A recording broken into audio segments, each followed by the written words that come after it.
Welcome to another episode of Triple Threat, and thank you for joining us. And my name is Big D, and to my right is the California Kid. Hey. On the phone is the Pike. My breath smells like fried chicken. Well, I want to leave that one alone. And join us again today. It's been a while, but we're glad to have him back, Mr. Hardcore. Howdy, everybody. We love you, Hardcore! I love you too. Alright, guys. Let's calm down. Oh, Okay. Alright, guys. We're going to talk a little entertainment today. Comic-Con was a couple of days ago. I really enjoyed Comic-Con. Well, watching it, at least. Yeah. On my computer. I've never been. Sadness. Never have I. Cost too much. But enough of that. Big news. We viewers outside the state get the best seats, especially when they reveal stuff. Yeah. And speaking of revealing stuff, big news. The next Superman movie is going to have Superman and Batman together. Yeah, that's... Does anybody else, save the photo on their phone yet? The photo of the Batman logo with the Superman logo? That's a bad logo. They couldn't get a better Batman symbol. You gotta think positive, long term, what this means and what could happen in this movie. But still, it looks like the Batman symbol from not Year One, but the Dark Knight Rises. Jeez. But think about it like that. But yeah, I guess you could say that was one of the at least top two big reveals of the weekend. And now it's so many questions. It's is it gonna be based around that Dark Knight Returns comic book? And who's gonna play Batman? Doesn't matter. That's the big question. I would say Jason, what's his name, from Dark Knight Rises. Well, the way I see it, I mean, okay. Wait. I have my personal opinion when it comes to a Batman anything. First off, it doesn't matter who the hell you get to play Bruce Wayne. Because Bruce Wayne is just Bruce Wayne. With Bruce Wayne. However, what you do is you can have the same person who plays Bruce Wayne in Batman's suit, but you pull a little Star Wars trick. You pull other little tricks, and you put Kevin Conroy as the voice of Batman. You have him overshadow Batman's voice. It's gotta be Kevin Conroy. It's gotta be his voice or nothing at all, right? Exactly. Well, to be honest, I'm not fond of the guy that's doing the Batman voiceover for the Batman Origin game that's coming out. No. No. Now, the guy who's the first two games, like Arkham Asylum and what was the last game called? Arkham City. Now that guy, yeah. Oh yeah. That was Conroy. I know. I was testing y'all. Good job. Okay, but I don't know. It's just I went online and I was reading these polls, people throwing in their 2 cents on who should play him, and you hear a lot about. Could you see Gordon Levitt doing that? Yeah, I mean they were hinting on it on Dark Knight Rises, but the way I see it, okay, in my opinion, I saw something wrong with that. You can give that man any name. You didn't have to give him the name Robin. He could have stayed as Blake, because that could lead into Batman Beyond. Ooh. How could that be the Batman Beyond? I mean, they could throw it in early for Batman Beyond, because Batman Beyond, Bruce Wayne was an 80-year-old man who couldn't be Batman no more. So he found someone else to take up on the mantle of Batman. Well, but it has to be in the future. No, it doesn't always have to. That's what Hollywood does. Hollywood takes what we like and fucks it up and then gives it back to us. And we go, okay. He's got a point there. A little bit of that, and I think that was also Nolan messing with our heads a little, make you wonder, oh, is it going to go that route, I know. Just put mystery in there. Right, well, that's what I'm thinking. That, and he knew that he was never going to put Robin in there, so to appease fans who kept asking, well, what about Robin? Okay, well, this cop's name's Robin. Oh, that's just a bunch of shit. Thanks, Nolan. Go watch over Superman, Man of Steel. Yeah, but let's be honest, and I know it might piss off a lot of people about it, but Dark Knight Rises really wasn't that good of a movie to me. No, it really wasn't, and I'll have to agree. I'll explain because I know Daniel and Pike are about to go off on me about it. No, I'm not gonna go off. I mean, all I needed to see was Bane kick his ass. That's all I wanted. That's the problem I After that, it had. was like, The problem I had with Dark Knight Rises was Tom Hardy playing him. yeah, no disrespect to Tom Hardy, but seriously, Bane as a British Sean Connery was the voice was just bad for him. I mean, he's Argentinian. I mean, he was a good actor for it, but the voice was just horrible. Wasn't Sean Connery Scottish? Yeah. Yeah, my bad. Yeah, I mean, I know what you meant though. But yeah, he was like, because if you see, from some recent DC cartoons, he had that Argentinian, like, I killed the bad kind of voice, you know? I killed the ball. Oh, sorry. Yes. But I killed the bad. I don't know why they did the mask like that, because it wasn't the costume. It wasn't the costume. The costume was fine. It was just the voice. It was weird. Okay. It was, and I can understand where it comes from because we all have been raised and we have all grown up with Batman animated series. Yes. And everything else where Bane transformed because of Venom. Yeah. Because of the toxin that he always injected into his body was the only reason why he broke Batman's back in the first place. And the reason why they probably didn't do that was because of Batman and Robin, how bad that was. Right. But once again, they did it wrong. That was all Schumacher. And that's why he's hiding in some cabin in the woods somewhere, hoping that this shit passed and no one really still remembers. Oh, everybody remembers. And everyone remembers. Bullshit. It was the one of the worst. They should have gone with someone who had a mental problem. Tom Hardy just swelled up for that role. Right. It's like, when you see him in other shit, it's like, wow. Another problem I had with it was, and spoilers for anybody that haven't seen it, you haven't warned, but the woman they got to play Talia was awful. I mean, Talia is supposed to be Batman's equal. That woman in that movie was not Talia by any means. And the way that they did it, they didn't have like a fight scene between them. They just had like a SAR chase. She was supposed to be really good. A SAR chase, and then she's dead. That's it. Just play Arkham City. You'll feel better. Yeah, really. That's true. You feel much better after that. And I've asked a lot of people when the news came out about Batman and Superman, how did people feel about it? And I've gotten mixed reactions. I've had people say, well, that's retarded. Why would you put Batman in a Superman movie? Now Batman has nothing to do. Wrong. I mean, there's in the fact of what storyline are they going to possibly take it? I can tell you what storyline they could possibly take it. Public Enemies, where Batman and Superman actually team up. But they had to establish the Justice League beforehand. They don't really have... Well, is it going to be the team up or the fight? It should be a little fight and then team up. Well, it's hard because you have Batman and Superman who are best friends, but just don't agree with how justice is served. Yeah, they have a fundamental disagreement on that, but they are absolutely best friends because they both lost everything. And they both, they just always have those differences, and those differences always come up. Right. How one should do justice. And, I mean, other than the fact of Batman beating Superman's ass with the brass knuckles of kryptonite, because that's, in the comic and when they did the cartoon that came out earlier this year, and how, you're right, Batman just whooped his head with help from Arrow, of course, but it was such a great battle, and Batman is so much smarter than Superman. Yes, that's the thing. Superman has to consult Batman on cases sometimes because, he doesn't have the mentality to detect. Now, Superman's no idiot. Superman's damn intelligent, but Batman is just like... Well, Batman has a way to take down every superhero known to man and villain, and that's the person you go to. If you saw Doom, you know how good he is. Yeah, and then also he just has the instinct. Like when at the end of Justice League Unlimited, I love the scene where Batman evades Darkseid's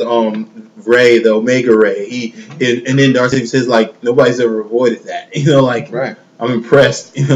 Yeah, but hopefully, I mean, the only reason they're doing it is to set up for the Justice League movie. Which is good. This is the best way they're doing it instead of just going ahead and just and then after that, they're supposed to be doing a Flash movie. Right. Yeah, that too. Which is about time. Well, here's another thing. Just which one are you going to take? For me, I also feel like by going to a Superman Batman movie, I feel that there's a risk at a missed opportunity to kind of reinvigorate the Superman franchise, because to me, I'm looking at it like, okay, we just got a Superman movie. It was damn well good, if not awesomely decent. Okay, they teased Lex Luthor. I'm like, I wanted to see a incarnation of Lex Luthor like he was in the animated series. I would love to see them find an actor to play that kind of Lex Luthor. Yeah. I was hoping for that to be the next movie personally, instead of them going straight to freaking Batman. Not that I wouldn't like to see it, but holy crap, this early. We just got the first one. They just remade Superman 2. Well, see, here's the thing. I mean, is it really considered early? Because we four have been raised with only 2 superhero movies from DC, Superman and Batman. As many times as they've redone or had sequels, we've been raised with them. He's right. Yeah. And because of now, a lot like me going like, "What's about damn time?" What about Green Arrow? Green Lantern, to my opinion, was a good movie. I liked it. They tried to do a really big superhero battle in 2015 because what I else still haven't comes seen out that in movie. 2015? Green Lantern. The second Avengers movie. I still haven't seen it. I liked it because I'm thankful for Hollywood to even think about Green Lantern to give him a fucking movie. Green Lantern And I'm like, thank you. Thank you for that. Green Lantern sucked. I'm just waiting for Deadpool. Boom. Done. Yeah, But see, the thing is, the Deadpool movie would have to be R. It would have to be R at the minimum. NC-17. Yeah, NC-17. Well, you probably gonna have to wait long because apparently the Deadpool game didn't really do too good. It wasn't long enough. I played it. I don't watch it play. It was not. It was fun. It was fun. It had some. Oh God! I like the script was perfect. The best scene was how many C4s do you think is gonna blow up this door? About 7,000. The metricism. Fuck yeah! I want an American. I'm telling you, carried a 3. Fuck math. Just use it everything. It was so well put and well written. It just wasn't long enough of a game. It was one of those. Okay. Oh wait, what the fuck? I'm over. It's like how Is it a demo? It's like how everybody felt after they played the Fallout games, because Right. people are still pissed at the whatever the hell that company's name is, Insidian or whatever the hell they are. People are pissed at them because they will not make it like fucking Skyrim. You know what I mean? Like if they made the Fallout games like Skyrim, it would be some of the greatest games ever made. You know what I mean? Yeah. But anyway. I have to. You mentioned maybe Comic-Con. I have to ask y'all this. Speaking of it, what did everybody think of Electro? Oh, I thought that was amazing. I was gonna get into that. Okay. That was absolutely amazing. To be perfectly honest, I will admit though, seeing Jamie Foxx as some type of an albino-esque skin tone while being charged up looked really freaky. Well, see, Yeah, it did. But it looked good. It gave me chills a little bit. It did. It did. I saw the trailer. I'm okay with it. I still gotta see more.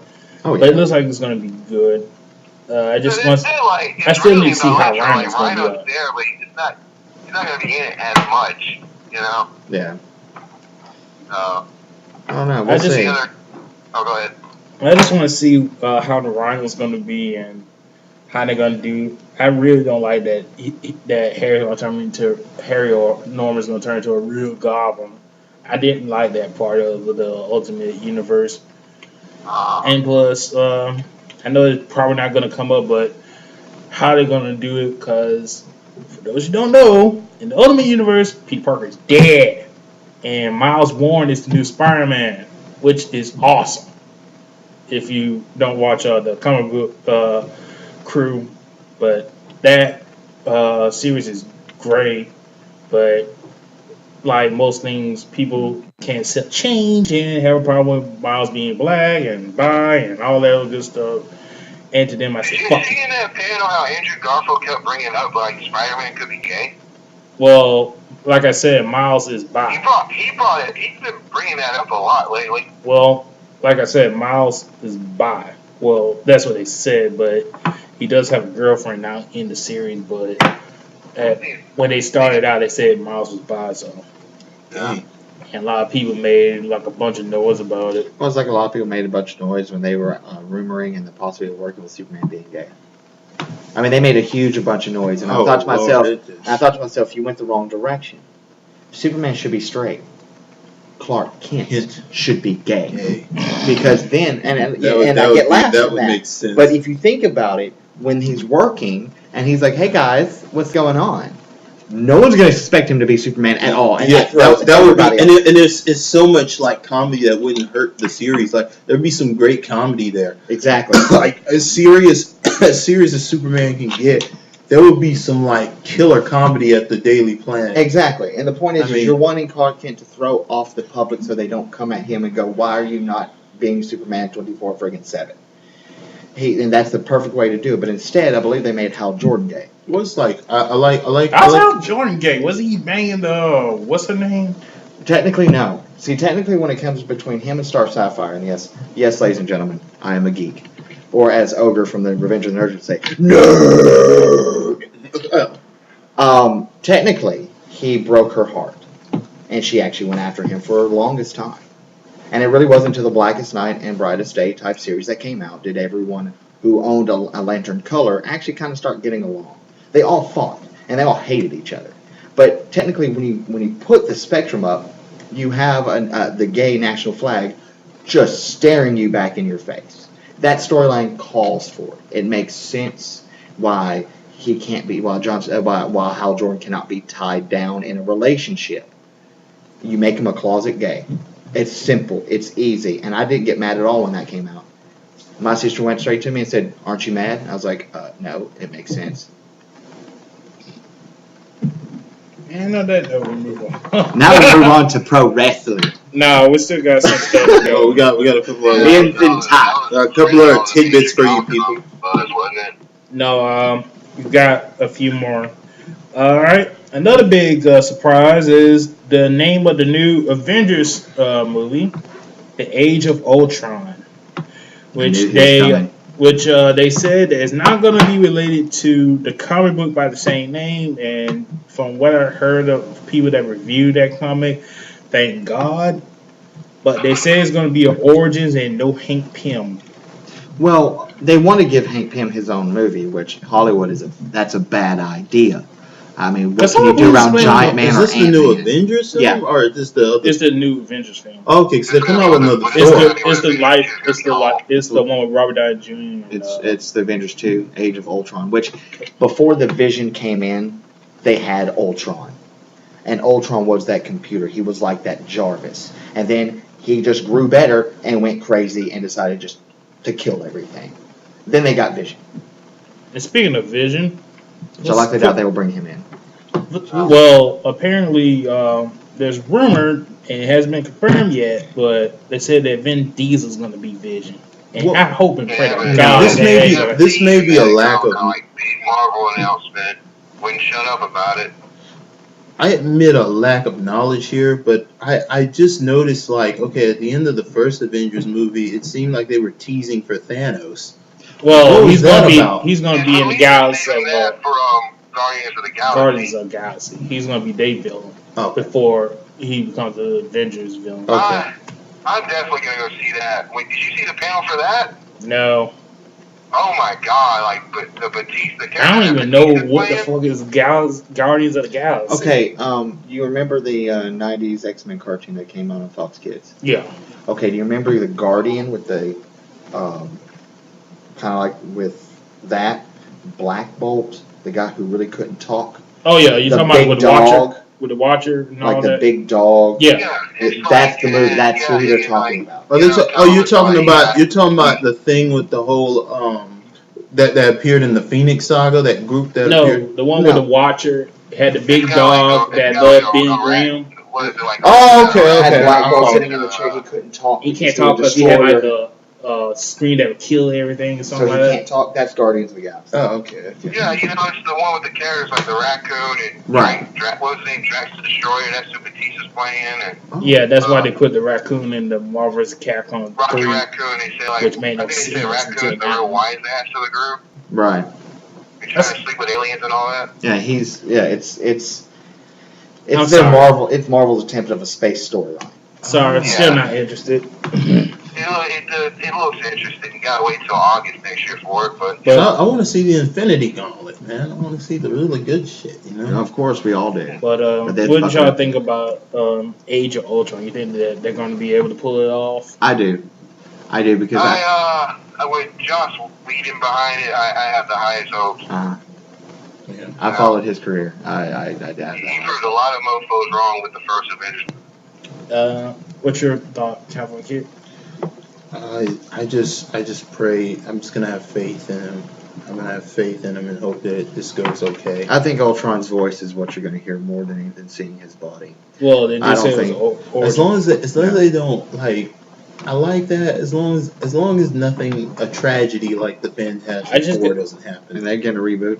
Yeah, I'm so happy for that but see, here's the problem with that. Like, are they gonna recast the entire have to. cast? Yeah. They have to. Chris Evans is Captain America. Oh, He was Johnny Storm. Yeah. He I was think the they, perfect Johnny Storm. yeah, that's what I'm saying. I It think they said- was so good, and like they said that Johnny's not going to be black. my biggest. I don't think, and I'm black, and I don't think that works. Here's the thing about redoing the Fantastic Four. This could have all been avoided. This reboot could have all been avoided had they just stuck with the material on Doctor Doom. Like, everything was wrong about Doctor Doom except his appearance. Everything was wrong with Doctor Doom. Okay, Doctor Doom. I love the costume. Yeah. And the actor was fine with me. I had no problem with the actor. Psychologically, okay, I love Dr. Doom, the appearance, That was a the guy from actor. Nip Tuck, right? Yeah, everything. Here's my problem. Everything was good. The colors, everything was right with Dr. Doom. Until power. No. Here's the thing. Even with that was not a problem for me. My problem is this. I thought Dr. Doom had power. No. He didn't. No, he doesn't. doesn't have any powers. Wait a minute, hold on. In Marvel vs. Capcom 3, he had lasers and he had He has guns. And when he has the You thing, mean the sky shot is a gun? He has guns. it's all in his gloves. He has technologies that can do that kind of stuff. Yeah. Doctor Doom is all gadgets and chemicals and Doctor Doom. This is what they did wrong with the first Fantastic Four movies. Doctor Doom would never. Unless it was just like his only means of escape, Doctor Doom would never initiate a 1-on-4 assault on the Fantastic Four. No. That was one of the stupid. When I saw it happen, I was like, no, he's fighting them all. It was the stupidest thing I had ever seen. For those who don't know, the reason why Doctor Doom wore the metal mask is because he had a scratch on his face. Yeah, and here's another That's thing. it. Okay, I didn't have a problem with the way That they was caused by an explosion that Reed Yeah, caused. Right. Yeah, and here's the thing. He was a narcissist, but here's the thing about Doctor Doom. He would build robots, hire henchmen, manipulate societies to fight the Fantastic Four. He would throw any manner. And then the reason why he's Doctor Doom is because, and he kind of did this in the movies, is he would set up these dooming situations that he would put each of them in based on their powers. He was Dr. freaking Doom. He was a threat to everybody in the Marvel Universe. He's like one of the most dangerous men in the history of comic books. And they watered him down. They made him this juggernaut-like character who takes all four of them by himself, which he would never do. I mean, Doctor Doom is supposed to be a mastermind. He's supposed to be the guy who sends his minions after people and sets impressive scientific traps for them and stuff. Like, they didn't have any of that. I don't know they're just so wrong. How do you feel about the second one?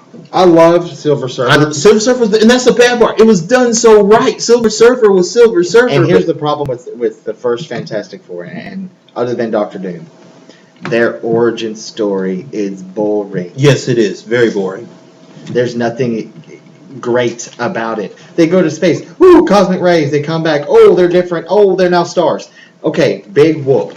In the second one, it felt like, okay, this is how it should have been in the first one. Just straight take off to action.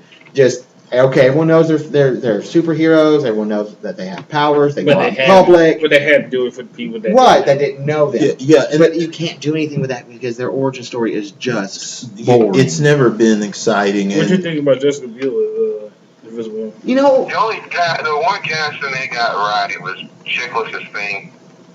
Yeah, that's one of the reasons why I'm kind of scared if they recast. He was so right for it. Was okay, not crazy about it, but Chickless as a thing. Basically, she was just there with sex appeal. Yeah, that's one of the reasons why I was a little bit. I felt when it came to Sue Storm, she was too supermodel-y. Yeah, she was way too. And a lot of people need to understand she's like a mother, a wife. She has that qualities. Right, but she has that qualities, and they made her just seem so. Hell, in the new. Let me go take a photo shoot. Yeah. Hell, in the new Marvel comic, the only good thing about Age of Ultron was her and Wolverine teamed up and they were kicking ass. Yeah.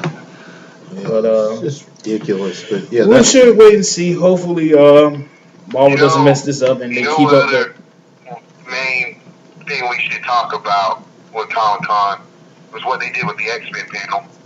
I was getting to that. Well, you taking forever.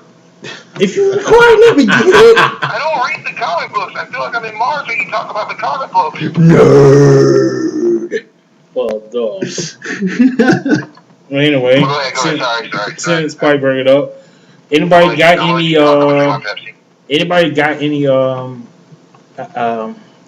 thoughts about the two new X-Men movies, the Wolverine and Days of Future Past? How crazy was that? They had everybody in that panel, like everyone. I have to say, I'm looking forward to these two movies so much. What do you think I'm doing Friday? Because I've seen the previews, I've seen what they did with Silver Samurai.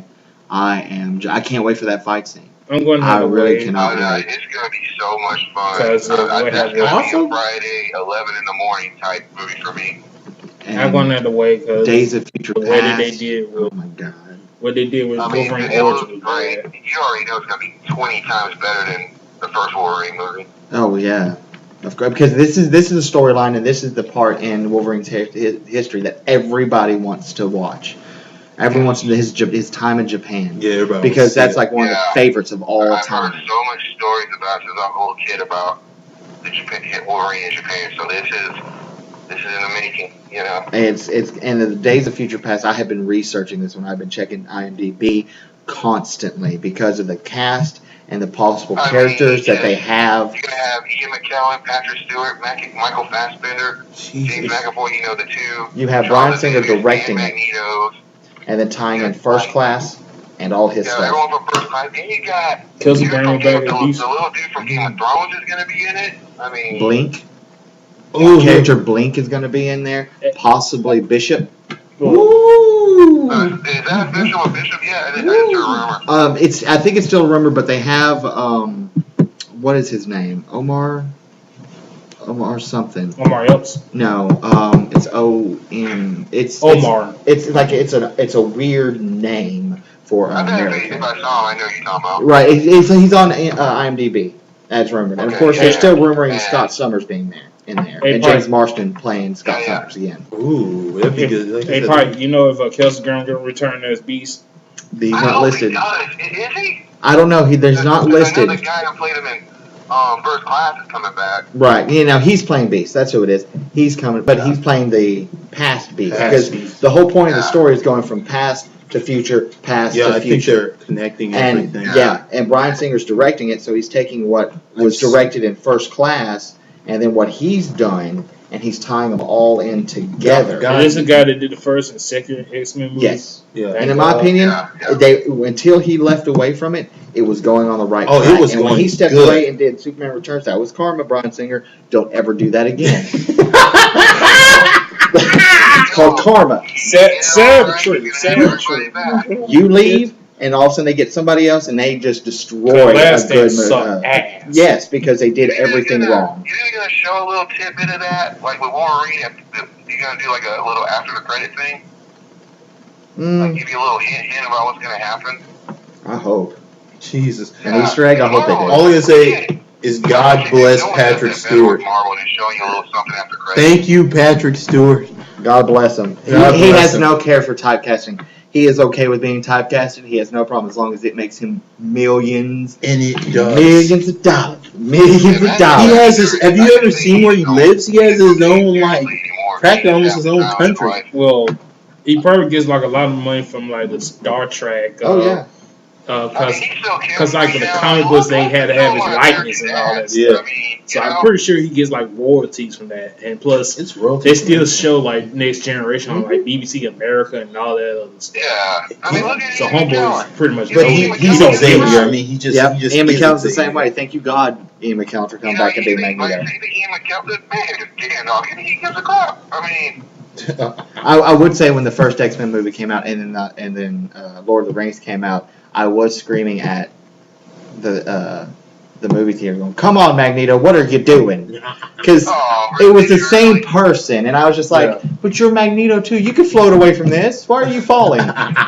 And also, like, come on now. And also, I don't know if they confirmed it yet, but they did. There was rumors going around that they are working on a solo Magneto movie, kind of like Yeah, Wolverine. like an Origins type Yeah, thing. because I thought they announced at the same time they're doing Wolverine and Magneto. I thought the first class ended up becoming what became of the Magneto one. Right, because I mean that kind of was his origin story. I mean, from the first X-Men movie, First Class is pretty much And his First own Class. story. you got enough of Magneto's back history to kind of get it. Yeah, we get it. Yeah. He was a Jew. He went to Really concentration wanted to play like camp. Fassbender. I mean, I think Stress he was brought on the Fassbender magnetism. guy after that. And plus on a good thing. Hell, have him play Batman in the next movie. They won't do that. But tell me you wouldn't be badass in it. I'm sorry. He would, but you know Marvel, they probably won't do it because of conflict. Yeah. Possibly. I say go back to the friggin' original. Go back to the damn original. Go back to Adam West. Nope. Adam West was they like what? Michael Keaton. Oh shit! Michael Go Keaton back to old. Michael Keaton. Harry Cavill's ass. He's too old. No, he's not. Dye his hair. and Oh, he's that fine. was like he still whooped somebody. Exactly. Yeah. Michael Keaton should be able to do And it. like online, these rumors that people I don't know talking what he looks Tom like Hardy nowadays. playing Batman. Not the same. I swear to God, people are been saying that. Saying what? Having Tom Hardy play Batman. No. Jesus. No, there's really no right? need. You can't put Tom Hardy everywhere. I There's no mean, need. He's already. Well, isn't he playing Mad Max? That's what I hear. Like, here's my problem with this. Like, Mel, and I'm praying to God this works for Tom. I'm praying to God he can pull this off. But I mean, Mel, I have been waiting on a fourth Mad Max film for. I actually, after I saw the first three movies, I began to join the crowd who was totally vouching for a fourth Mad Max film. Then Gibson decides to pull out because he thinks he's too freaking old. Well, that's the whole freaking point, isn't it? Yeah, that's the point. I mean- Following Mad I Max. think he just said it because he knew because of all his problems that Who they gives probably. a crap? You're Mad Max. Yeah, but he's like He's toxic like- now because of all his said those stupid things. racist comments and all that crap. Yeah, he just didn't want the story to get. And plus, talking about his Yeah, wife the didn't he read my story book is about distracted packing because of him, niggas. Yeah, I'm sorry. He didn't want the story to get distracted because of him. You know? Yeah. true. Yeah, I understand that. It's sad because he can look at it. But I'm trying to understand, play like, Mad Max right now. when is this story going to take place? I'm going to have to do some research. I want to know what kind of story they're going to tell. Is it coming out next year? I think I read, well, they've been juggling stories on. They said, okay, this is supposed to be some years after Thunderdome. Okay, then they're saying, no, this is going to be between Road Warrior and Thunderdome. And then they said, they've been juggling around stories. I'm wondering, where are we going to be when this movie comes out? What time period is this going to happen? Okay, so Like- back to the original topic at hand. Actually, I have the full cast Okay. for Days of Future. Okay, he's got the... 4 Days of Future Past. And Okay, go ahead. Jennifer Lawrence as Raven Mystique. Nicholas Hoult as Hank McCoy Beast from New Class. Hugh Jackman as Logan Wolverine. Anna Paquin as Rogue. Yeah. Evan Peters as Pietro Maximoff, or Quicksilver. That's the kid. That's the boy from American Horror Story. Right. Michael Fassbender being young Magneto. Yes. Peter Dinklage as Boulevard Trask. Now, here's a problem I have about Game of this. Thrones guy. Here's the problem I have about this, because by picture-wise, seems like Peter Dinklage is a little person. Yeah. He is little, you know, he's And the Bolvar Lannister Trask, in guy my opinion, Game of Thrones. is not a little No, person. he's not. I was hoping he was going to play Puck, but fine, That's whatever. what I thought too. I thought like, oh, he's gonna be the Puck guy. That's what I thought too, because Alpha Flight, why not? Ellen Page is Kitty Pryde. Halle Berry is Storm. Ellen Page. Who do I know from? Juno, Oh, Hard Candy. Yeah, Juno. Thank Juno. you. Halle Berry, what can I say? She's a sport, I think, of her coming back. James McAvoy is young Charles Xavier. Patrick Stewart is old Charles Xavier. It's rumored that James Marsden will be back as Scott Summers. Ian McKellen as older Magneto. Lucas Teal as Alex Summers Havoc. Sean Ashmore as Bobby Drake Iceman. Bobo Stewart as James Proudstar / Warpath. Oh, yeah. Daniel Cudmore as Pietro Rasputin or Colossus. Omar Sy. He's rumored to be Bishop. Bing Bing Fan. They really know how to pick him. Yeah. She will be playing Clarice Ferguson, also known as Blink, from Generation X. Bing Bing Fan. explain. Explain Blink. Yeah, I'm trying She to remember. Blink was the pink chick with the almost reddish type hair with the elf ears. She was able to manifest darts that when she threw at you, you would blink into it, like a teleportation somewhere else. Yeah. She could say, yeah. I And remember the this. noise that it would make was blink. Yeah, the next. It would gen make thing. that noise. So she got the name of Jubilee that. gonna be in there. No. Damn it! There's no rumor for any Jubilee, but Josh Hellman as someone they're not saying. Nightcrawler? Is Nightcrawler coming back? No, they don't have him listed. Andon Canto. This is rumored to be Roberto da Costa, So why Sunspot. why the fuck are we having Katie Pryde instead of Jubilee? I think. Well, they Well, only did like a snippet of her. that's the problem. That's it. That's the problem because they did just a little snippet of her in like the first two movies, just a little bit. You got a little bit of Same thing Jubilee, with Jubilee. but when it came to Shadowcat, and the third one was just she was everywhere. Yeah, she was everywhere. She had Oh yeah, more she part. was in there. She Yeah, had I more forgot part about in that. that one than anyone else. Oh yeah, I forgot about that. She was. I just She hope. got I just used her hope a that. lot. I hope Daniel Cudmore, who, if he's reprising his role as Colossus, you better work on your Russian accent. That's all I'm going to tell you, because him speaking that time that he was Colossus, he was an American. I'm sorry. Yeah, that was- No, he is Russian. You need to work on your Russian accent, or don't give him any lines at all. Simply put. He was defiantly Russian. I don't know. I personally, in my opinion, I would actually change some people out. I wouldn't have some of these characters in there. Warpath, I wouldn't have Warpath in there. Yeah, what's he? I'd put Forge. He's not that important. I say bring in Jubilee. I would bring in Forge. Give Storm a love interest. Yeah. I would thought she take was out. married to, I thought she was married to Black Panther. Well, in the that's what happens. But I mean, Forge and Storm had a relationship Yeah, for they a did. long time. Yeah, Forge. Like, why aren't they putting Forge in there? He's more important than Warpath. Right. I He's way wouldn't. more important I wouldn't than have. The tech Who guy. else would I have not in? Because if you're gonna have Bishop, I mean, Right. I mean, why not Forge? I would even if Why Sunspot does isn't, come what's her through. name back in there? Who? What's her name?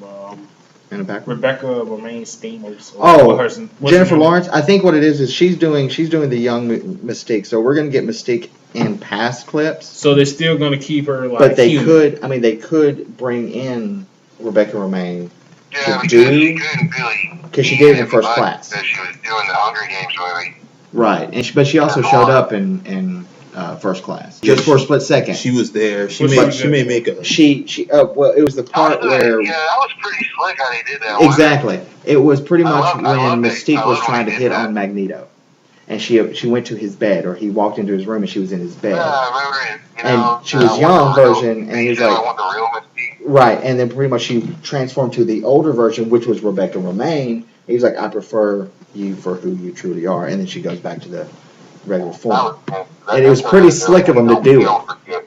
It was like, all right, smart. Okay, smart. We remember these people. Yeah. And that's pretty much all they have. Marvel's really going to throw the gauntlet for the next, like, 2-3 years. Maybe. Yeah. And all DC better pray this is going to work. All I gotta say is Anna Paquin is probably gonna be a hell of a lot better than she was in the first two movies. And the reason I say is she's had years of true blood behind her belt. She has years to practice that Southern accent. Yeah. Oh yeah, She'll be alright. So she should be good now. I think it's gonna be like one of it's just like they're gonna have the young man deal hit on her. I don't know. I'm hoping that the whole point behind it, because they're not giving like really any bad guy reference other than Trask, and they're bringing in the Mach 1 Sentinel. They said there are pictures of the Sentinel. Didn't they say that there was a Sentinel in the Samurai? Could be there. That it could be in there too. But they're bringing in the Sentinels finally. God, how many movies is Marvel putting out next year? A lot, because they are wanting to pound it to DC. Captain America, you got Thor, Guardians of the Galaxy, and Spider-Man. Avengers, Spider-Man. Well, Avengers is 2015. Yeah. I mean, they're bringing over so many. Yeah, because that's like 4 right there they're going to do next year. Yeah. Yeah, they always like to plan ahead. They seriously plan ahead every time. So apparently the plot summary is the X-Men send Wolverine to the past to change a major historical event that could globally impact man and mutant kind. Aha. Clever. Yep. Would be interesting. Very, very clever. Very interesting. Anybody want to talk about Godzilla? Sure, I'm all about talking about Okay, movies. let's go. Okay, Toho all the way. Let's go. Keep it original.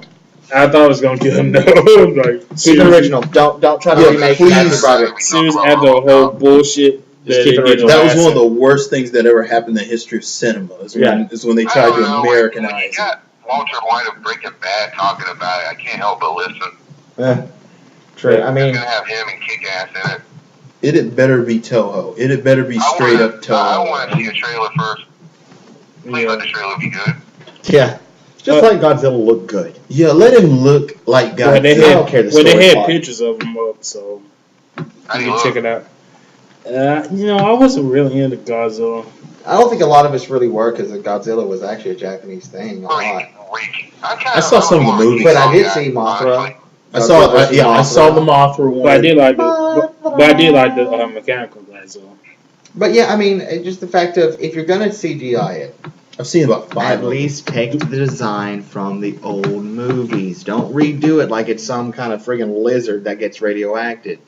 Keep it like the friggin' spikes down the back. I want to see it the way it's supposed to look. Where you get confused, you're like, wait, is that Godzilla or the Dragon Zord? Yeah. Which one is it? I love that about it. This is the Dragon Zord. Yep. The Dragon Zord. God damn it. He's got to get... People be calling Vicky Guerrero Dragon Zord. Now they got to do this. No. Do not disrespect the Dragon Zord. I was trying to bring up, Godzilla or RoboCop. Okay, RoboCop. Okay. Oh, geez. Okay, I have a gripe about this. Huge freaking gripe. Okay. Who wants to go first here? All right, here's the thing. You put two pictures together of old RoboCop and new RoboCop, and you will look at the old RoboCop and go, "Good God, that's still cutting edge technology. Good God, that's still clean cut." Now you look at the new RoboCop outfit and you go, "Good God, that's the new outfit for Batman Beyond." Put some horns on it. Okay, let me say this flat out. There is no reason, no point to remake that movie. Now apparently Peter Siller has an interview about it. I am just astonished that movie holds up. It is good. It is gory. I saw an interview with the guy playing him, and if this ain't one of the, not trying to sound racist, if this isn't one of the most ghetto sounding white guys I've ever heard in my life. Talking about RoboCop playing him, going, it's pretty dope. It was crazy like a bitch wearing that suit, but it's dope. That movie's gonna be dope. I saw the pictures of RoboCop and what was the big mechanical thing? Oh, the Ed 09. It looks like regurgitated versions of the old version. Right, but see, that's the one thing out of seeing all the pictures and watching all the RoboCops, and seeing that pretty much Ed 09 was like in 2 of like 4, if not all of them. They kept the chicken walker aspect. And I'm like, okay, thank you. At least you kept something original. Though no one man-made it. No one man-operated it. That's complete machine. Yeah. Good job. I believe they're supposed to be showing the first trailer for it when Elysium comes out. Let's just be honest. RoboCop should stay. You shouldn't do It has 80s movies. Yeah, like Movies that are- You get Samuel L. Jackson and Gary Oldman involved in this. okay. Here's my thing. There's the original RoboCop movies. They all had this '80s cheese flavor to it that you can't duplicate. Peter Weller said the same thing in an interview. He told them, good luck and don't drop the ball, because RoboCop is one of those movies that gives the viewer who watches it today, who sits down and watches it today, this was the 80s mentality towards advanced technology of the future, what robots will look like, and you can't replicate that and you can't take that away, because you're taking away a decade's vision. Yeah, And you can't do See that. how slow he walks. Yeah. Exactly, the whole salter. That's the whole point there. Freeze, dirt bag. Right, the gun's not even the same. Oh Oh god. my God, are you serious? The gun's different. Oh crap, this is over. Y'all talk about that. I just remember that sorry ass That's storyline with WCW. Oh my God! And he broke the damn cage. the cage. Yeah, I remember that. Oh my God! Seriously, whoever did that sorry, WCW really needs their. They tried. No, what they did is they tried to keep with what was popular, pop culture related. I understood why they did and that. they just didn't write it well enough. Okay, yeah, here's the thing. Whoever came up with that angle, oh my God, they probably when the show was over, they probably took baseball bats and beat the crap. I bet you that show was over. They're like, this was fantastic. 10 years down the line, now the guy whose idea was is hiding in the cabin from the people with the baseball bats. Yeah, for real, that's Jonathan. Because that was a bad idea. At first, He's in the same. He's in the same cabin as Schumacher. Exactly. That's exactly where they all go. Yeah. But our last bit of news for Comic Con, DC, who's been killing it with the animated movies, has said that they're going to release 3 new straight to DVD movies. One is Justice League War, Son of Batman, and Batman Assault on Arkham. Justice League, that last one. Batman Assault on Arkham. Basically, Basically, these are the cartoon movies. Yeah. Basically, Can't wait to Netflix them. Oh, yeah. Basically, Justice League War is going to take up at the beginning of the New 52, which the formation of the Justice League in order to take down Darkseid. Son of Batman is an adaptation of Batman and Son by Grant Morrison and Andy Kubert. I think I said that right. And it focuses on Batman finding out that he has a son with Talia named Damian. Yep. Damian Yeah, Wayne. because he was brought up in the. I heard about He was this. in the recent game, wasn't he? Damian Wayne is actually the current Robin right now. Actually, he wasn't brought up in there, because, well, He wasn't in the. He wasn't put into the game. Nightcrawler was kind of brought up, or Nightcrawler. Nightwing was kind of brought up in the And game. then, like, No, Tim Drake was Robin. He Right. become Damien. that's kind of like mixed messages. People hating him, and some people Yeah, like him. it's the mixed message thing. And then, like, I mean, let's be honest. He's coming back. He's the son of Ra's al. He's the grandson of Ra's al Ghul. They're gonna bring him It's supposed back. to be coming out soon, the Flashpoint one. Yes, I actually have a roommate that has downloaded from a torrent of Flashpoint, and from what I am told we- about Flashpoint, No. No, don't reveal. no, just I'm not reveal- revealing No, any no, story. no, I'm no. not, because I have not He's seen not going it. to be. I have not seen it. No. All I can say is do not allow your children to watch this movie. That's all I'm Do wondering. not allow children to watch it. That's what I've been told. Do not allow your children to watch this movie. Preview it before your children. Because that's What? seriously Oh. up on my Netflix queue, and I'm going to get it in a few weeks. So- I just need to know. Because, DC animation has been really more adult-like, Yeah. so I'm figuring it was going to be dark. It's from what I was told. It's really dark. I have no idea what the story is about. I have not even seen it. I refuse. Should I? It's like I refuse right now. I'll wait till Netflix. Right. I'll wait till Netflix. I have that. I'll queue it up on my Xbox and I'll watch it then. Okay. But I don't know anything about it. I don't know any story. I don't know. I don't want to know too much about it. I just want to watch it I don't even know what character is Flash. I don't know. and wait for my mind to get blown. Okay. We want to talk about that. Was it? God damn, I can't remember what I was going to say. That the government locked up. Listening. Don't worry about it. You're a good host. You're doing fine. No, I was talking about Mr. Hardcore because he might get in trouble with you know who, Big Brother. I got something Big Brother can taste. Okay. Slams down the cup. Anywho, and Batman Assault on Arkham is basically is a spin-off of the Arkham video game series, so they're basically gonna put that to DVD now. Good. I like to see all the Yes. villains. I want to see all the villains. I want to see all of them.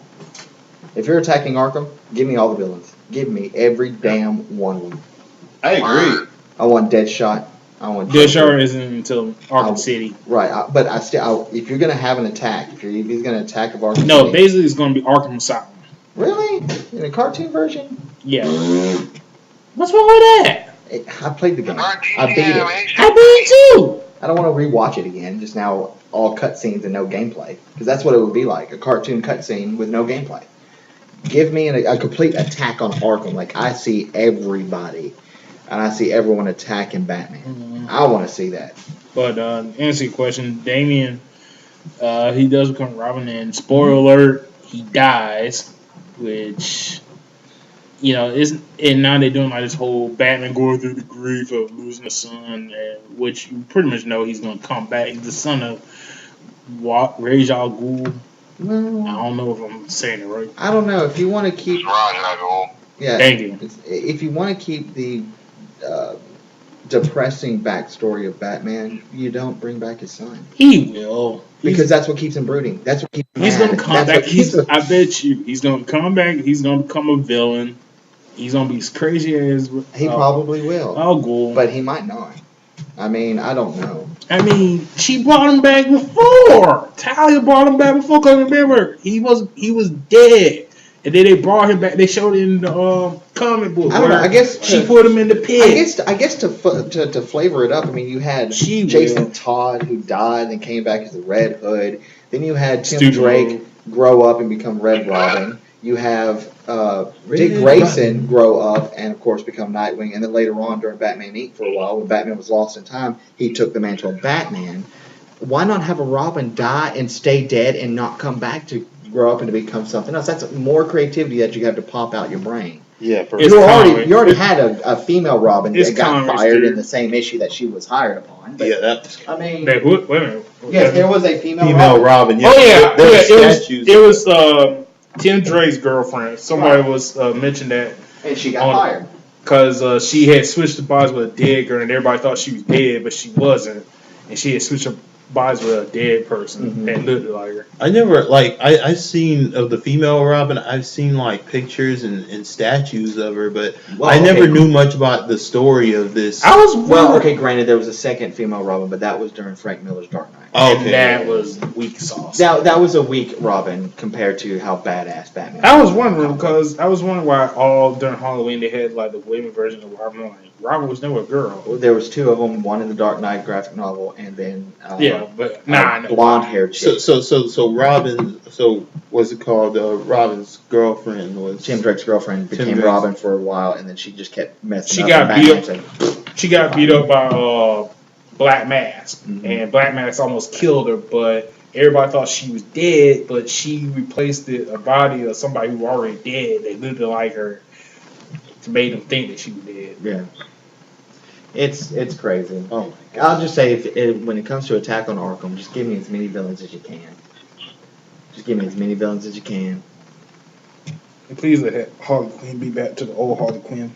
That red and blue Harley Quinn is not working out for me. True. All right. Now let's get to wrestling. All right. Do we want to go to TNA? I'm just picturing all like 500 of us having this conversation at Comic-Con weekend. Yeah. That was very Comic-Con. Someone tell Karen gonna be mad because we're talking about it without her. Oh yeah, go ahead. Do we want to start our TNA again, or do we want to just go to WWE? No, if we talk TNA, it's going to be depressing with a little bit of happiness. Well, then we'll start off with WWE Thank first. Hey, we have to. Go ahead. All right, Vicky Guerrero getting the boot. Actually, here's my thing about that whole That's thing. seriously what we're gonna start with. Yeah, we can start there. Here's my thing about that whole thing. I thought that the firing of Vicky Guerrero was, for the most part, probably First of one of. all, what the fuck was she thinking getting on top of that ladder trying to rip off Mickey James? Oh my god, I have no idea what that was about. stupid. But when they fired her in the ring, I thought that was one of the best firings ever. It was just like it was a really good firing. I love Stephanie's look when Yeah. she was begging. Yeah, but It was a but great Stephanie doing Vince's "you're fired" is weak as hell. Well, here's my thing. I like the way Vicky actually did a good job playing off like she's just her powers are just removed. Like the way she sold it, like she was in the ring, like yeah, it's like she really played it off because it really was like they just stripped her of all her powers and she's just like weak now. And she played it really well to that degree. I thought it was one of the best firings. She's just one of the greatest heels in WWE history. Well, I like the way I did. I love the way she acted. She did good acting there. It was really good. Yeah, but it was good. The whole thing between Vince and Triple H was kind of dumb as hell, and then So it's a little strange to me. the weird part was when Ryback put her stuff down. He Yeah. gave her. I was what like, the- that was one of the most. That's fine. That was one of the most awkward moments I've ever seen. I'm like, are they gonna put Why Ryback is and Vicky Ryback together? hooking people? I'm like, are they gonna put Ryback and Vicky together? No, You it would've was thought that, it wouldn't was you? one of those old time. Like you remember when stuff like that used to happen back in the Attitude Era, like awkward things used to happen like that out of the random. I hadn't seen something like that in a while. I thought it was pretty good. I just thought Ryback looked so human. Yeah, for that moment, yeah. Yeah, but that was dumb. But then surprisingly, she gets rehired as GM for SmackDown. Yeah, that was Fucking- that kind of ruined the whole What the effect fuck? of the. What about Booker T? Just a I thought big he middle was finger, just a GM. big middle finger to Booker and Teddy. Yeah. See that kind of upset me that they brought it back like that because it kind of ruined the effect of the firing. It was a good firing, and like maybe having her out for a while would have been good, and then maybe later they could bring her as GM of SmackDown in some kind of clever way. But why so soon? Like I thought it was a great firing. Yeah. Well, I'm so tired of Vicky Guerrero, and I really am because it's always a firing with her. It's always, we know she's not really fired because she's the widow of Eddie Guerrero. Yeah, freaking she'll Christ never get sakes. fired. She's never going to really be fired. She's gonna retire when she's tired of doing it. I mean, you had a better chance of calling her out in the ring, making it seem like she's gonna be fired, telling her you're being booted off of Raw so you can be GM of SmackDown. Therefore, do it that way. You don't have to go through this whole having her scream and cry and crap because that's annoying no matter who's doing it. True that, but And you could scare her at first, and then relieved her, and made her happy, and then send her on her way so that she could say, excuse me, on Friday nights. Or actually Tuesday nights when they record. And see, here's the thing. All that screaming and stuff where she got in her power take away, it would have been fine with me had they not done what they did. That's what I'm saying. It was a good firing to me, but We're like, planning it when she comes back that Friday. and yeah, says, that just ruined the whole effect for me. Like, it was so, like, why would you ruin that? That was so well acted. Like, why would you ruin that? Like, that just totally crapped on the parade. They did. Yeah. But speaking of crap, Brad Maddox was named GM of Raw, which Celebrate good times. He'll be treated just like AJ. Yeah. but the difference is I care about AJ. Well, yeah, I mean, she tried her best, but the problem is with Maddox. You care about our talent, right, BB? Yeah. Oh yeah. The way I see it is that what is Brian Maddox good for? What is he, the white Dave Otunga? This is the guy that couldn't even do a good promo and got crapped on by Jerry the King Law and Michael Cole. I mean, he's like the white Dave Welcome Otunga. to Monday Night Raw with your GM, Brad Maddox. Here's my thing about. And also, Brad Maddox, don't steal anything from Austin ever again. That whole, he was the deputy sheriff or whatever in Austin. That's from Austin. That's not you. And when we get to the Diva section, I want to throw a little something out there about AJ, but go ahead. All right. Before we get there, let's talk about Money in the Bank. It was a few Sundays ago.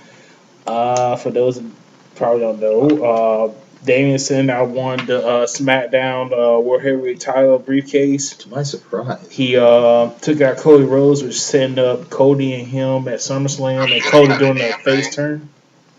What was that? I said he should. Cody's the one who should have won that damn thing. Yeah.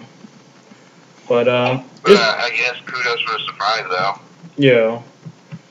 I think Karen got that right. Karen won the surprise. Karen won out on this. And shockingly, Randy Orton wins the Raw briefcase, beating out RVD with that sick RKO from the ladder. As Punk got taken out by Paul Heyman and was able to get it, I guess Randy Orton gets one bright side since his personal life was turned to hell. But then again, it's like he got divorced, so here's a briefcase. But at least Randy getting off easy in the divorce. He gets to keep his name and all that stuff. And his wife doesn't get like half like Hogan's wife did. Oh God, Hogan got raped. Hogan got raped. So at least Orton lucked out there. But long as it's not Cena, I'm guessing this is what's gonna happen. Well, I'll say before what we talk about next, but you know, I just hope it isn't him and Cena again. We got tired of that. But Sandow should not have won. Sandow's gimmick needs so much more work on it. He doesn't deserve any type of shot at any type of belt whatsoever. Orton, fine, I can look over it, but at that point, when you put RVD and CM Punk in the same match, he doesn't deserve it.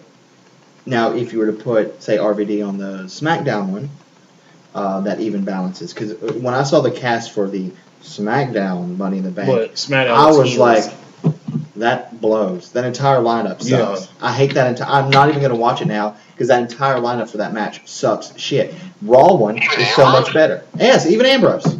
I'm like, no, this sucks, man. This absolutely blows. Give me some good names. Someone I want to watch. And I still didn't watch it again. But, I mean, they could have switched out. They could have put RVD on the SmackDown one. They could have kept CM Punk on Raw with Randy Orton. They could have switched out some people. Just I don't know. Just do something. Sandow does not need to have a title. Sorry, Damian Sandow. You don't deserve a title. And you're welcome. Here's the thing. Zoing. Here's my thing about Damian Sandow. Damian Sandow, he has the voice and all that, but he needs a finisher. He needs something decent. He needs a finisher. He needs a real finisher. Like he needs a finisher. Need a new finisher. Him, Big E. Jesus, they all need better finishers. Oh my goodness, these finishers are sucking.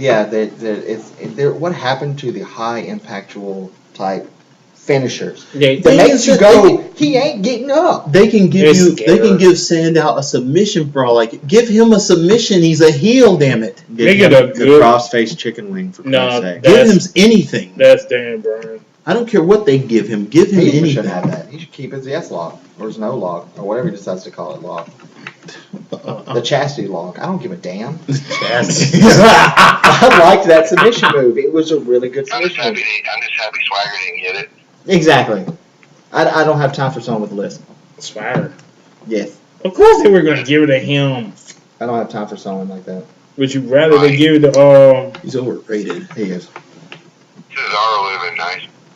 Yeah, but they don't think highly of him. Yeah. Well, why would he bring him back? If you don't think highly of somebody, why in the hell would you hire him back? No, I'm talking about Cesaro. Well, I don't even think highly of him either. I'm sorry, I don't know what the hell this thing is, but it's a waste of time.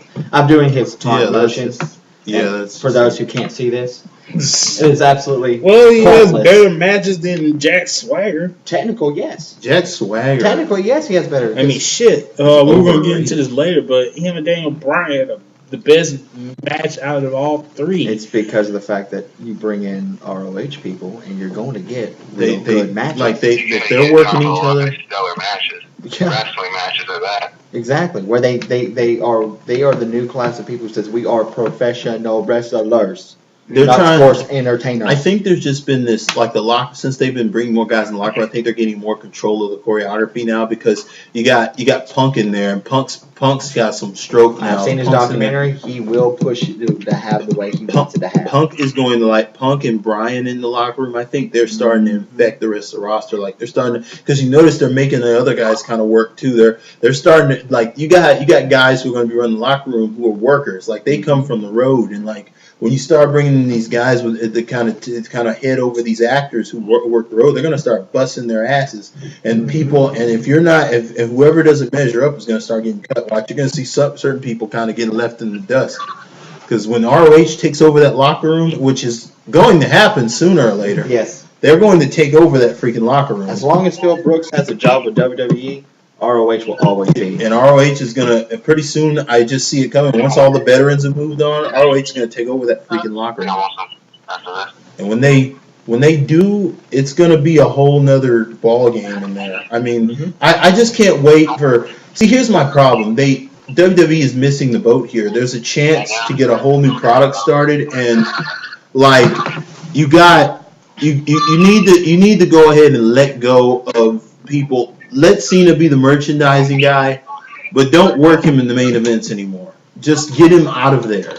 Let him merchandise, but let him get out of the main event.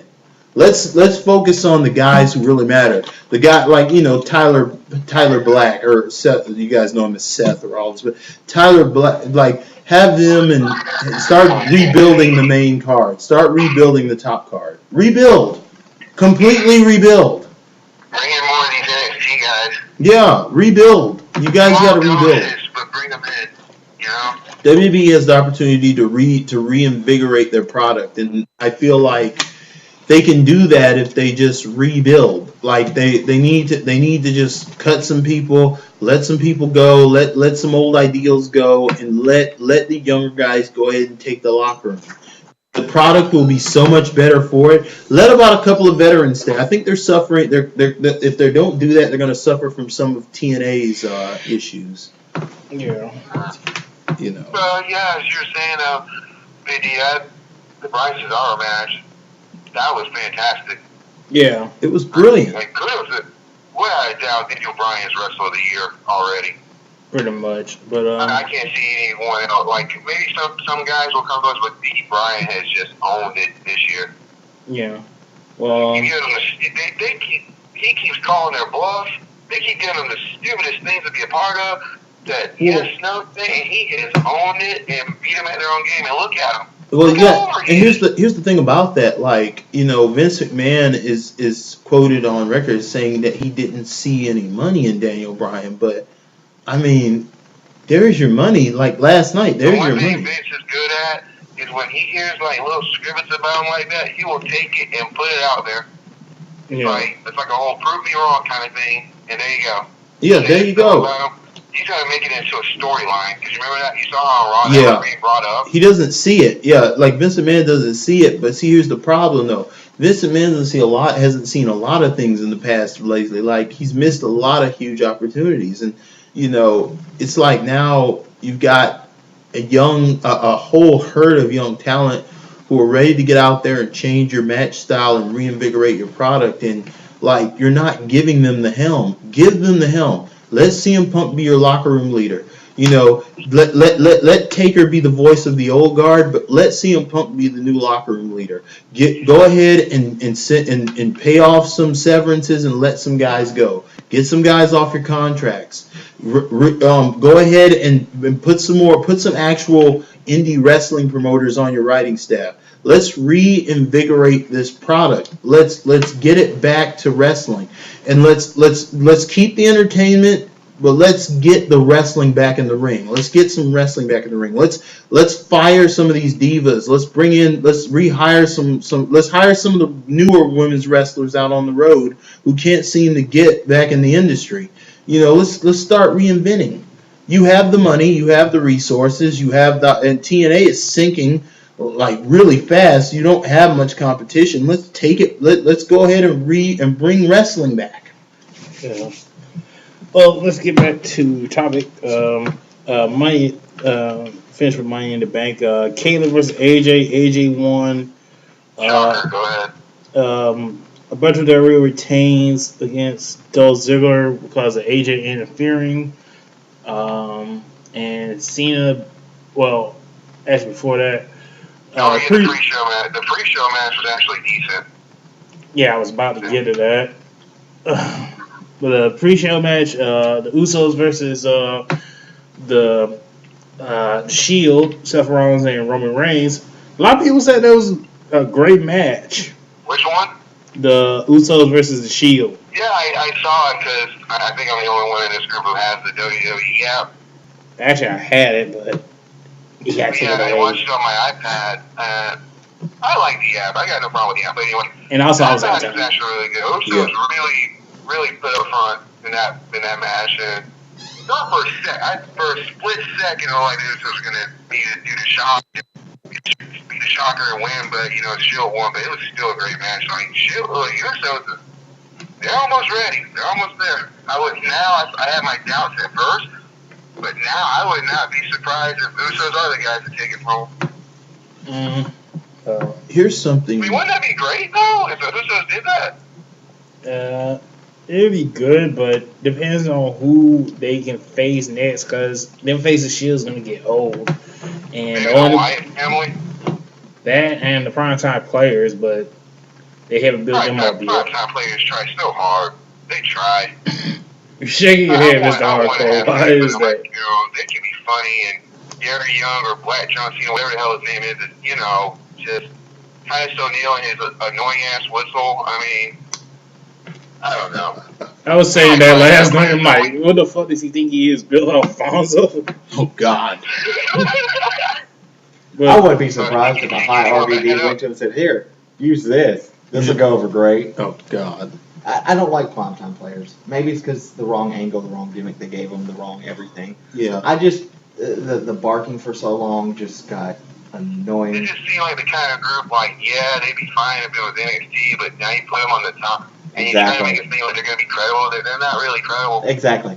I can't maybe if they had a YouTube show or an app, fine. But in terms of being on 9 o'clock on Monday, I can't take them seriously. No. There are shows I can take seriously, but not BTP. No. It's like, come on, guys, you're better than this. You're better than this. And one more match. Cena versus Mark Henry. Mark Henry loses by tapping out to the STF, which is bullshit to me. How the hell you can get a big guy like Mark Henry in the STF? Well, don't you know, Big D, it's magic. Cena. It's Cena magic. God. Whatever. Here's something. Here's something we were talking about that AJ interfered in this matchup. Here's something that I've observed. I've seen some. Now, ladies and gentlemen, we will have seek his AJ opinion. Go ahead. Yeah. Here's something that I've noticed after watching some of her work. She has some potential for timing.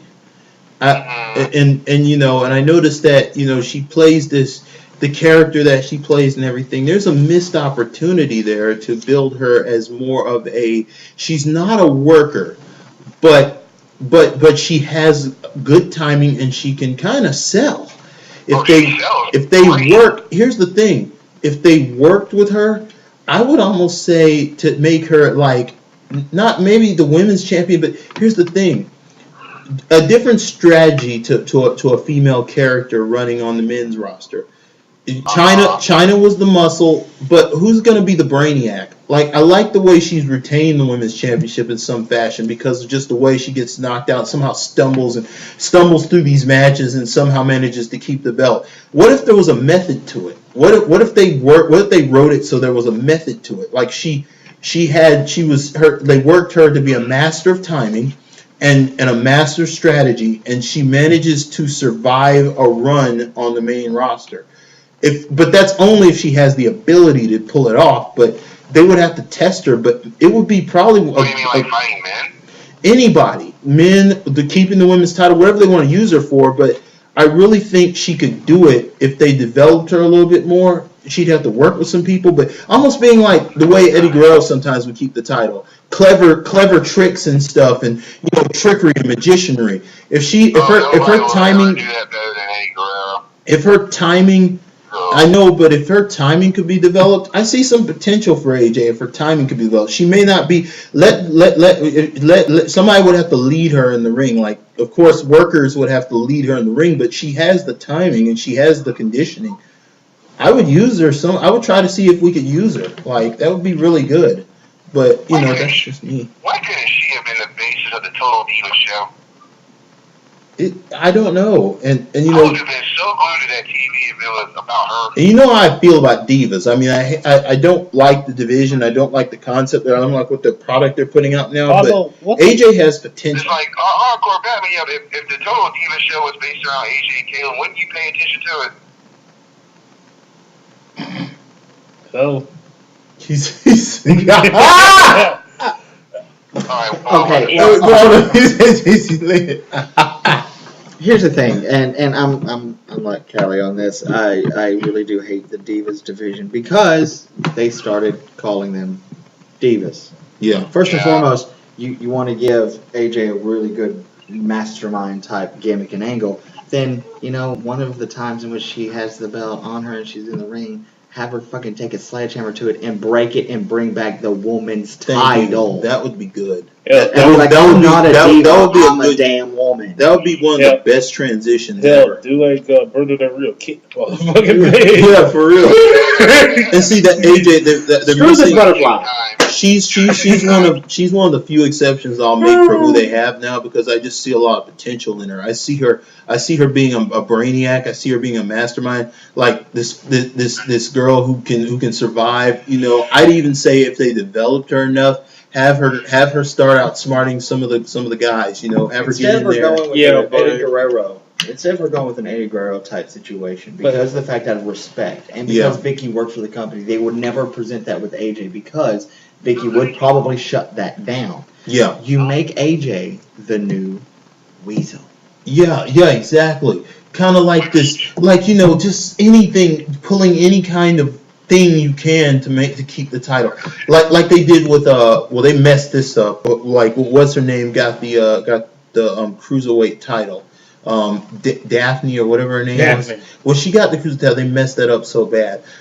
I would see it more like okay, if AJ somehow was in this situation with what the hell is his name she's with now?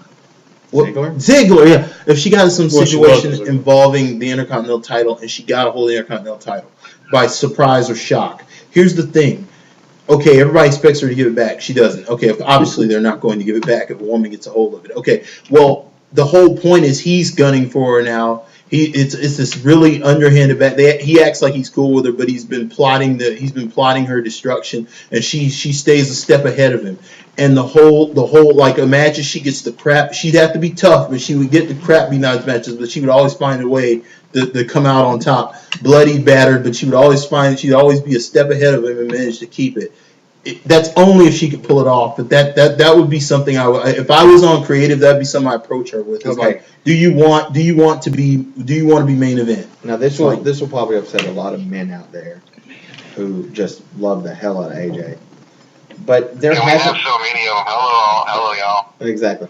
It's one of those things that when was the last time we had a woman stick beside a man correctly? Thank you for bringing this up. The last three women who actually knew how to stick beside a man correctly for long periods of time, years, not a half a year, not just a year, years. Miss Elizabeth, Sensational Sherry, and Stephanie McMahon. Yeah, that's. And the fact that it's like those three did it.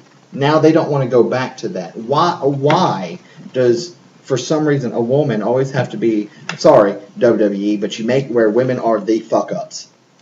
You make them the fuck-ups. You make them the reason why the men leave them and turn on them. Like, why do they do that with everybody now? Don't. You make AJ that new Sensational Sherry, that new Miss Elizabeth, that new Stephanie McMahon. Yeah. The one who sticks with their chosen man that they want to stick with and pull the shit that every one of them pulled. You want to make her a face, you make her like Miss Elizabeth. Very sensitive, very caring, very emotional. who's really standing there politely. You want to make her the sensational Sherry? Fine. Have her go out, pull a foot, pull a leg, try to hit somebody with something. Fine. Yeah. But let her stick with a person. My dog Rocky agrees with you, sorry. Yeah, my dog, like when you start, as soon as you said that, my dog started barking, so Roxy actually agrees with you. Spot on. Awesome. But I can speak dog. okay. But since we And already, Sharon's not here, we really should get a female opinion. yeah, sadly she's under the weather. Wish you hope you get better. But since we talked about views, let's go on and get this out of the way. What the fuck was that segment last night that I saw? You mean how that Eva, whatever, slapped the hell out of Jerry? Yeah, she was like, "I gotta make a statement," and she slashed Jerry. And she slashed Jerry Law. Like that's gonna mean something. Well, that kind of just says on what I just stated. Planned? Huh? Was that seriously planned? Was that the angle? I mean, that is horrible. That's what I'm saying. This whole I mean, I total don't know view. what that was. I didn't even. I was waiting for Natalia to speak. That's all I You want to wanted. make? Here's an idea. If you want to make a statement, sweetheart, you smack Natalia and then fight her and prove yourself. Let Natalia beat the hell out of you. Yeah, but smacking Jerry That's Lawler the ain't real gonna. Diva show right there. Natalia beating the hell out of all of them. Yeah, but I can tell now this Total Divas thing. Like I said before last episode, this Total Divas would be lucky if they pass a second or third episode. I'm gonna watch it on mute until Natalia speaks, and it's gonna be just seeing Daniel Bryan at normal. I can't believe it. It's like, Daniel, you're a great guy, but seriously, one of the fellas. Well, after the nipple slip, I can see why. I knew it. I knew you were gonna bring that up. Congratulations, here's your cookie. I didn't even notice it until your Twitter brought it up and said, "Oh my God, that was a nip slip." Wow. And then they made Bree. Well, it was Bree, wasn't it? Yeah. They made Bree apologize about it. Yeah. Why they get mad at Bree when they didn't get mad at Kate? I'm sure they should have got mad at Kayla. They just didn't say anything, publicly. Has anyone in that company even thought about putting in?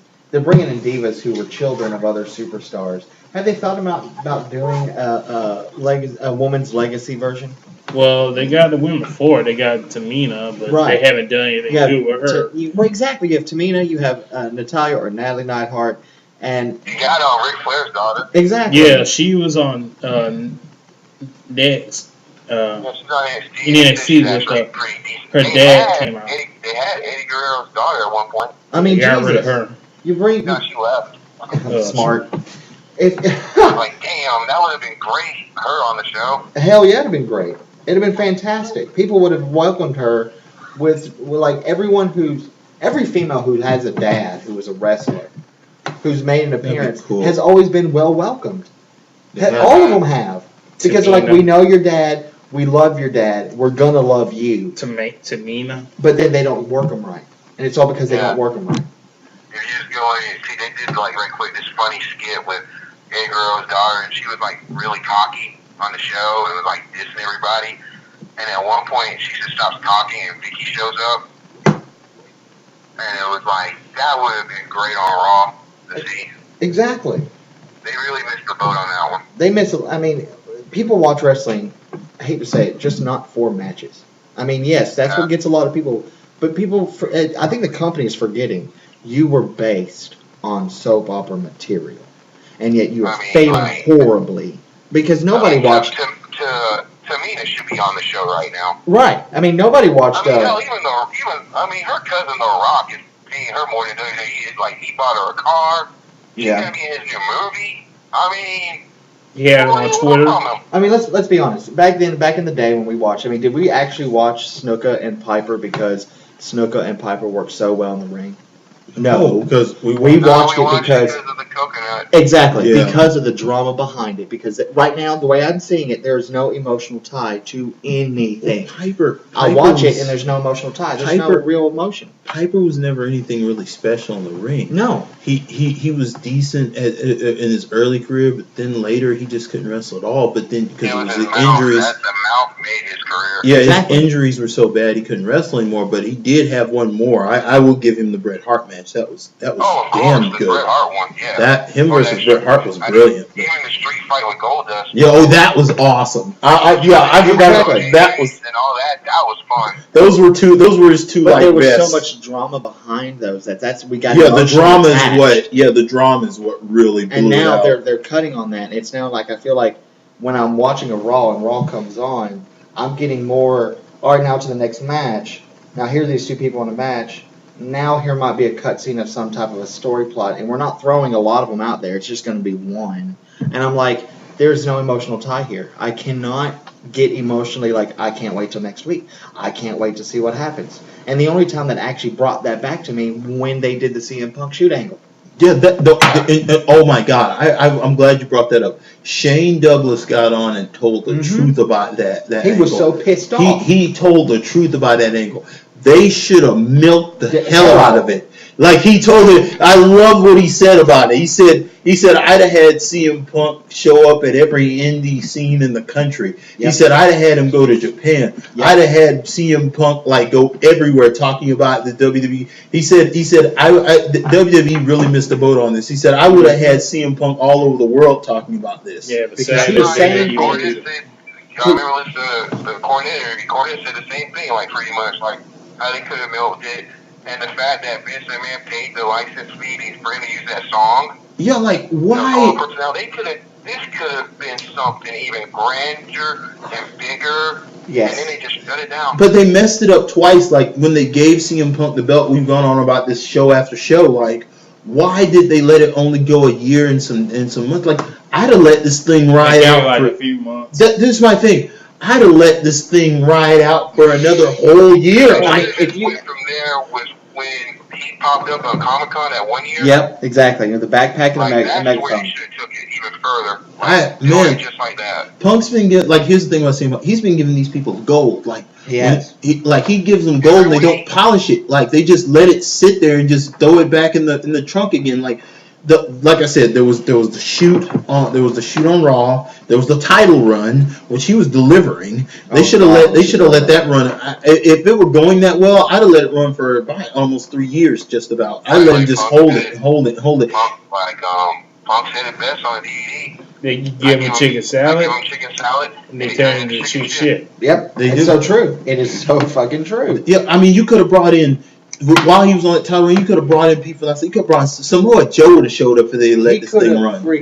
He could have actually the one person they should have brought in just to be on his side out of the entire thing is Colt Cabana. That's what I'm saying. He mentioned him on air. You had Punk with the title. He mentions him constantly. Yeah, I don't know what you had- he sells.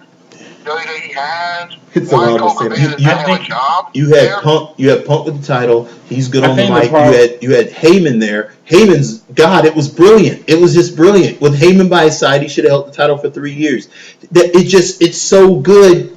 Why would you stop it? It doesn't make sense just to bring the Rock in because you're scared of your money problems. Well- Screw you, WWE. You know what? Screw you. That's just ridiculous. Well- That's just stupid. Well, on the Colt Cabana thing, somebody brought on another radio show that it's probably because of his attitude, and that's the reason why he wasn't hired by Well, can you WWE. blame him for that attitude? He had a job. They did not use him at all. And, of course, he's going to have an attitude. I mean, he bitches about it all the time on his podcast. I mean, But there's a difference, Pike. Colt Cabana does not equal money. CM Punk does, and that can only go so far. But when you put Colt Cabana and CM Punk together, then you make That's what I'm extra saying. You money. put them together. You yes, put them together, but you make extra money. but CM Punk, he's guaranteed money. Colt Cabana does not guarantee money. CM Punk can get away because he got a stroke. Colt Cabana can get away with most stuff because he doesn't have stroke. Here's the thing. This is what happened to Teddy Hart. Teddy Hart tried to have stroke before he built it. You know, Teddy Hart had a Teddy. They tried with Teddy. They tried over and over with Teddy, and it was actually Teddy's fault as to why the Hart Foundation didn't get to take over. What was it, Velocity? They were going to give him one of the shows. They were going to let the Hart Foundation reign over one of the shows. They were going to give him Natty. They were going to give him everybody. They were going to give everybody. SmackDown. They were going to give him. They were going to give him everybody, and it was going to be ran like they do, like they do it. They were just going to let them do their angle. If Teddy would just fucking play ball, but Teddy's not going to play ball. Teddy could have had it all, but he's not going to play ball. He did try to play ball that last time, and then they decided to cut him. Well, yeah. When you try to play ball a little bit too late, you're going to get cut no matter what. Yeah. That's why I have to go on YouTube and type AAA to find him. Oh God, yeah, he's in AAA. He's Oh in boy. Yeah. Colin keeps shitting on him time and time again. But when it boils down to it, everybody. So when it boils down to it, a lot of storylines, there's no emotion behind it. So there's no way for me to get behind anything, and then I have to watch the match for its technique, not for the story, because there's nothing there that says, "Ooh, I have to watch this. I got to buy this pay-per-view." Here's the thing: if you're going to sell a product based on technique, then you have to be masters of technique. You can't put non-workers out there and try to make them be masters of technique. It doesn't work that way, which is why TNA is on the opposite side of the spectrum. They're trying to give a story when they are masters of technique. Right, and their story concept is not that great. And it's crap. And they're crap at story. And WWE apparently they for a good while they were crap at technique, but they got a few guys in there who can work and make other people look good, but they won't let them take over the show. They want Cena, they want Show, they want Kane, they want to keep really all these Show. They keep him on there, and they keep all these guys on there. They keep Mark Henry on there. They keep all these guys on there. Because it's who we know. I will give Mark Henry credit for that last angle. He acted well, but as far as in ring, I've never been a Mark Henry fan of his in ring work. No. He just doesn't have it, man. I mean, he had the strongest man title, and that's all he's really got. That's what I'm saying. Mark Henry is not somebody you main event. Mm-hmm. Like, for a while it was fine. I'm glad he got the title, but that's enough. Enough. Yep. It's done, okay? You gave him his belt for time served. Enough. I like that. That's fine. He had a great first match with Show. The second one sucked balls. That's enough. Get Henry off the show. Put Cena as a... Brian, who do you like? Pitchman, huh? Besides Punk and Brian and RVD, who do you like? I since he started there, I do like Cesaro. I don't know. I like him. As a matter of fact, since I remembered he was Tyler Black. I do like Seth. Yeah, I do like Seth because I actually like Tyler Black. But and I like some of the guys on the roster. Ziggler, and there's a lot of guys. Ziggler can sell. I don't know anybody else other than Billy Gunn who can sell like Ziggler. Ziggler's actually really good to work with people. Jericho. You like that. That's a match right there. Ziggler versus B.A. Billy Gunn. Yeah, and see, here's the thing. Like, there's a lot of guys on the roster right now that I think should be at the top card. I'm still behind them trying to bring some of the lower card guys back up. There's a lot of missed opportunity there. I just think they have so much shit going on that they're not even really playing. It's like almost the way they've now turned into early WCW.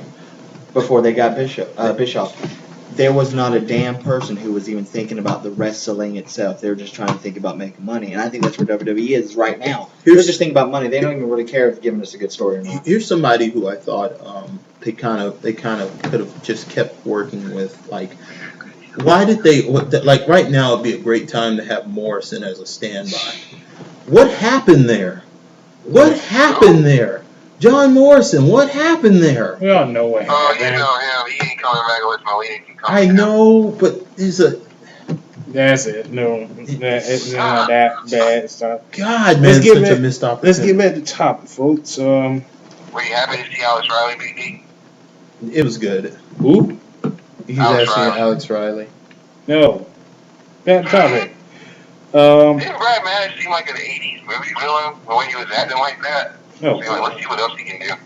Back to the topic. Let's talk about the Wyatt family debut. Oh my god. That was pretty good. I love the entrance. The entrance was good. The lantern. That was a great entrance. Just the whole segment at their house, and I swear they remind me of my neighbors. It's like a more sadistic version of the Godwins. You know, it's like a backwoods horror movie. Yeah. Well, see, I haven't seen any of the I want Wyatt. to buy that match. I haven't seen anything about them You gotta check because I haven't had TV to watch. So I haven't checked anything on the Wyatts. But from what I've heard, it seems what they're doing is they've taken the Firefly family and they watered it down for wrestling stipulation.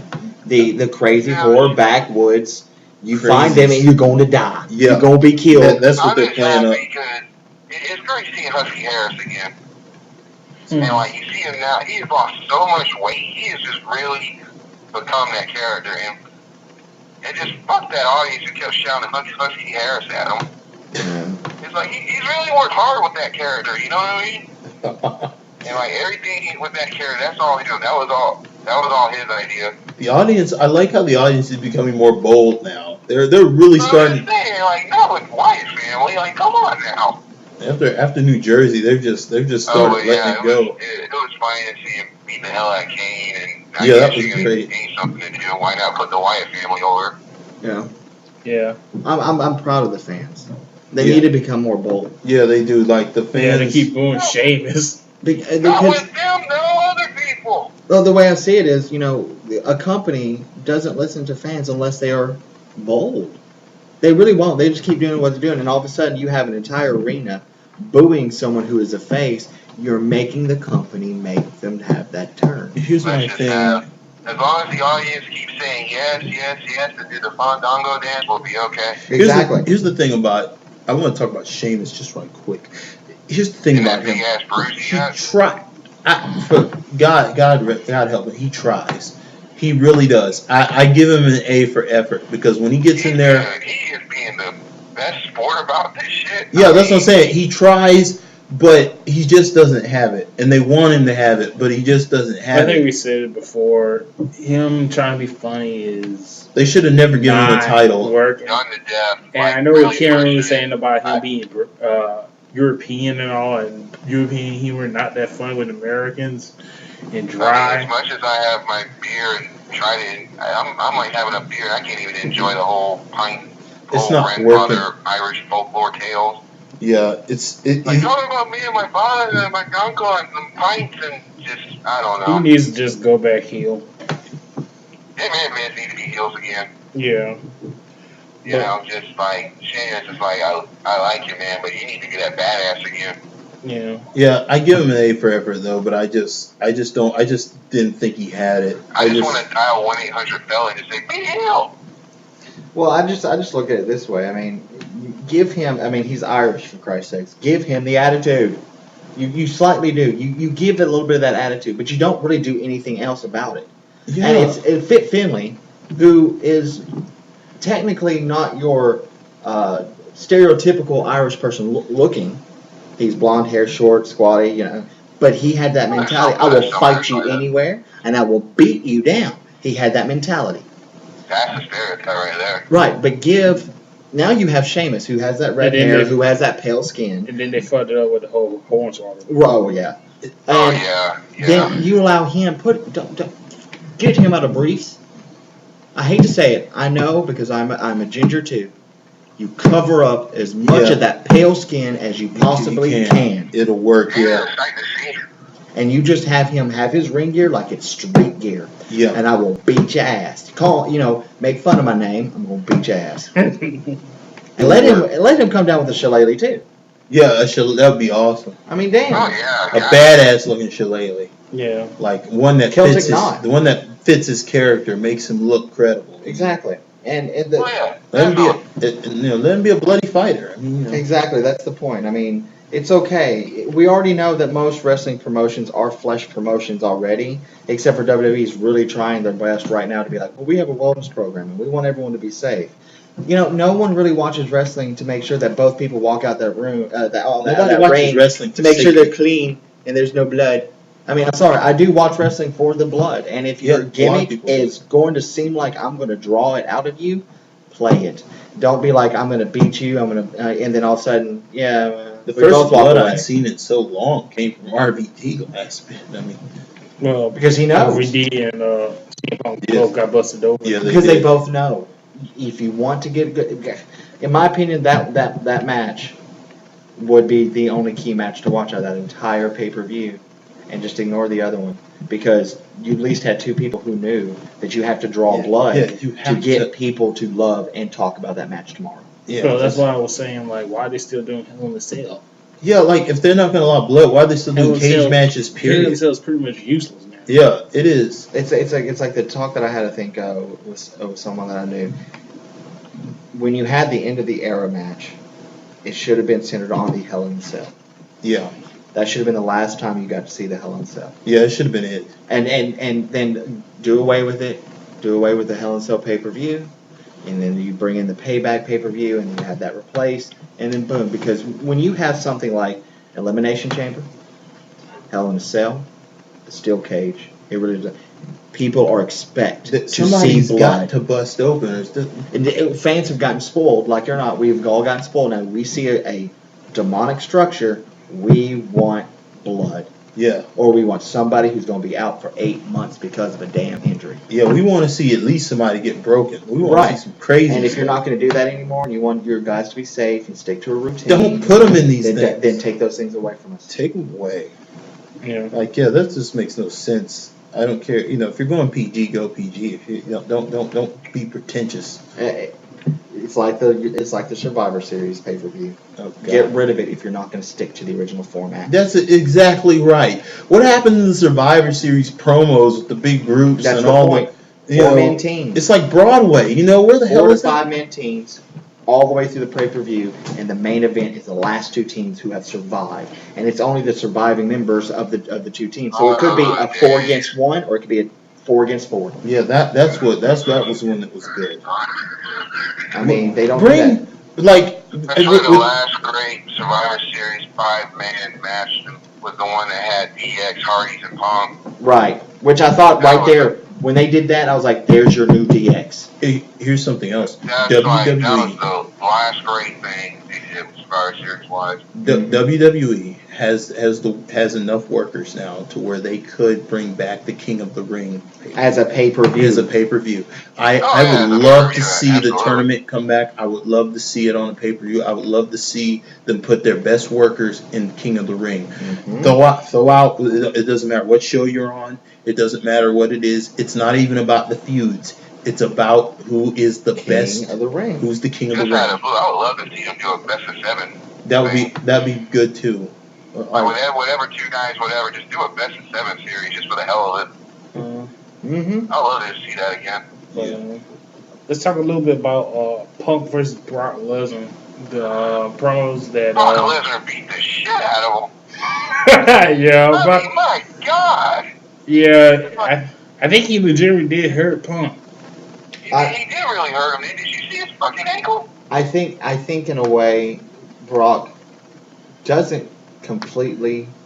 I don't think knows his own strength. Yeah. Some days. I really really don't think he does realize how powerful he is when he throws people. Yeah, But compared to like, this is not UFC, Brock. well, it's one of those things like Brock. You need to calm down unless you're in the ring with Mark Henry, Ryback, Big Show, anything like that. He's Fine. always been like that. You know, you give all your strength because you have to. These are big guys. But then you I have mean, someone like, you look who's at Brock and look at Punk and compare the two, exactly. and it's just like, I seriously thought he really did break Punk when he threw him over the table. I mean, every time I see anything when it comes with Lesnar and Punk, I always get reminded of like friggin' 911 and LSD. Mm-hmm. I mean, really, Lesnar, you should just pick up Punk and throw him in the crowd. I'd be I like, mean, why is he the yeah, best in the Spider-Man. world? Yeah, exactly. I mean, It looked like a high school type thing with the bully beating up the skater boy. that it could be that they're going with. And watching Punk's best in the world, it's kind of weird to see Cena and Lesnar and him all in the OVW at the same time.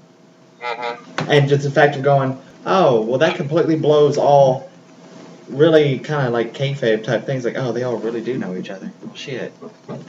Yeah, that's kind of weird. Because I would love to have seen, Brock Lesnar not really had any association with Punk. But knowing that he has, and they're in the OVW together, I'm just like, Wait. oh. Punk wasn't there. Yeah, he when was. Brock was there. Yeah, he was. It was Brock, Shelton, and Batista and Orton. No, because Punk showed up when Batista was there, because Batista was the guy who opened the door. And Lesnar was there. I thought Punk came around when Kofi came around. Mm-mm. No, he was in OVW longer. Yeah, Punk was there for forever Yeah, because you might be right. I just thought like those guys were there a little bit before Punk. yeah, because because Cena was there. Cena hated him. There is that connection. Cena. It's just would have been great if he even had them both together and just dominate together. Right. But tell me that would have been money. But I guess we'll have the SummerSlam match, and you think this match is gonna be good? It'll be better than Triple H and Lesnar. Touche. I don't know. I mean, yeah, it's going to be good on Punk's side because he's a technical wrestler. So he's going to do what he does. Punk's gonna make the day, but Lesnar, I don't know. I really don't. It's always a hell of a prediction what Brock's gonna do in a match now. Yeah, it is. It really is now. I'm just expecting him to kill somebody. Like, dude, somebody's gonna By an get accident, killed. yeah. Somebody's gonna get killed out. They go F5 someone too light, and they're going to get hurt. That's what I think. guillotined by the top rope. Match. Yeah. I hope Punk. I just say like Brock, just please be careful when you fight Punk. Yeah, please be careful on Punk. You're not fighting Randy Couture. You're not fighting Frank Mir. You're fighting CM Punk. Okay. Yeah, and you're not really fighting. It's not really trying to hurt him. It's not gonna end. You're not gonna have 3-minute rounds here. I mean, Yeah. Joe Rogan's not gonna interview you afterwards. I mean, just For real. relax. Mm-hmm. Okay. Well, do we need to talk a little bit more about Cena versus Daniel Bryan? Because Sure. Go Daniel Bryan. Need the Bella boyfriend match? yeah, Go Daniel Bryan. it's gonna be. The only gripe I have is that whole segment with Cena and everybody was on the stage and Cena was making Now like just naming folks. Like, what about 3MB? What about Fandango? What about RVD? I was just like, dude, just say Daniel Bryan, shut the fuck up. They're like, the fans already excited for you, man. Well, here's the thing. If Daniel Bryan wins against Cena and gets the belt, here's what I would like for them to do. No, what's gonna happen is Daniel Bryan will get the belt and the big shoes. Randy Orton's gonna come out. He's gonna cash in the Money in the Bank. He's gonna beat Orton, and he's gonna set up Orton versus Daniel Bryan. Well, but you saying he's gonna cash it and lose? what I'm hoping. No, he's gonna cash it and he's gonna win the belt. And he's gonna set up for Daniel Bryan versus Orton. Well, here's the thing. If you're gonna if you give Bryan the belt, don't pull what you did the first time, where he's kind of skimming his way by winning, and he's lucky. Don't do that. Don't do that. Let him truly win. Let him truly show his talent. And please, for the love of God, and don't let him lose in 18 seconds. And please, for the love of God, do not do like they did with Rey Mysterio and do the whole David and Goliath storyline. Oh, that God. shit is Right. stupid as hell. The problem is unbelievable with him and Cena with it. right. I mean, No, I'm talking about like what they did on with Monday Batista night. and No, Rey with- Mysterio. With Rey Mysterio, when JBL had him go up with all the big guys and trying to prove he's machismo and all that crap. Well, yeah, but at that time we were getting so much Rey Mysterio shoved down our throats. Listen, You would. the whole Oh. David and Goliath thing is fine for a few matches, but when Right. you try to make a big storyline out of it, It's it not gets old real quick. Well, when you put Daniel Bryan and you have John Cena, that's not a David and Goliath. No, I mean like That's not what I'm saying. like what they did last night was Compared had him to go against Jack Swagger, Cesaro, and Ryback. Then next week they're gonna have Kane versus him against Kane. Just don't do that, please. My problem is when it comes to also having to deal with Daniel Bryan and Kane. And plus, fighting, the reason why I've had so long of them being a tag team partner and actually working so well together behind the stage and cutscenes and promos. They better tie that in somehow, even though they have to fight. You have to put the flashback into it, show the clips of them together and Right. how it comes back. And Or maybe at the end of the match they hug. Because No. they never had a one-on-one match, did It they? wouldn't make sense if they didn't. They didn't have some type of tie. I don't even think they had a one-on-one match really. That's what I'm saying. Like, they I never think they had one, have. have they? But if they have, it's probably some dark match No. or something. But it's Maybe not big enough for any of us to after remember. the Raw show, but yeah, so that does spark my interest. Like, what's going to happen there? Like, are they going to talk a little bit before the match? Are you going to have like a little bit? Is Dan going to bring that weak link shit back up? I mean, you know. Well, exactly. It's like going. I mean, do something. Tie it in. Make people. You Make it- had a good tag team there with Team Hell Make No. it matter. Yeah. But make it matter. Make it be like, have a scene where Kane's like, I'm not going to take it easy on you. Yeah, something And have more Brian go, makes well, sense. Something like that going, expect like, that. let's see how, prove it to me. Exactly. You It's don't need to like, prove it to anyone else. You need to prove it to me that you deserve to be here. Also, for the love of God, please keep the Bellas out of this damn. You know they're going to be involved. I don't even know why you're saying that. I know that's what I'm saying. I hope to God they don't. yeah. I can hope to God they don't use hardly any women sometimes. You know. You think so? Is this going to, with these two, is it going to be like a friendly rivalry or like? I guess so. I hope it's a friendly rivalry and not just some type of. I mean, We were like, tag they're partners. Now I turn hate to like you. heated, like between the two, like blah blah blah, but there's still gonna be respect. And I'm just trying to figure out like how do you write this feud? I mean, Well, it's not going to be like a real match because I'm pretty sure the Wyatt family is going to probably interfere somehow. They probably will. Yeah, they Okay. probably make their move. Probably.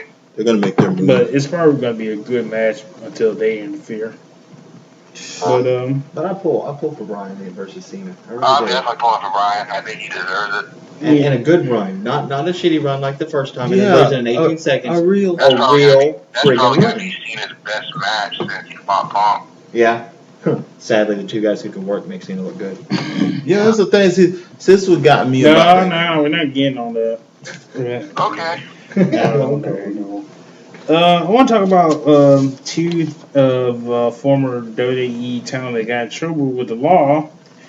Apparently, Ric Flair got in trouble. He Oh yeah. had a arrest warrant issued for him because he owes back money on his ex-wife. Hamilton. And he was doing so well. Yeah, Jacqueline Beans, and he was ordered to pay $4,000 per month to her.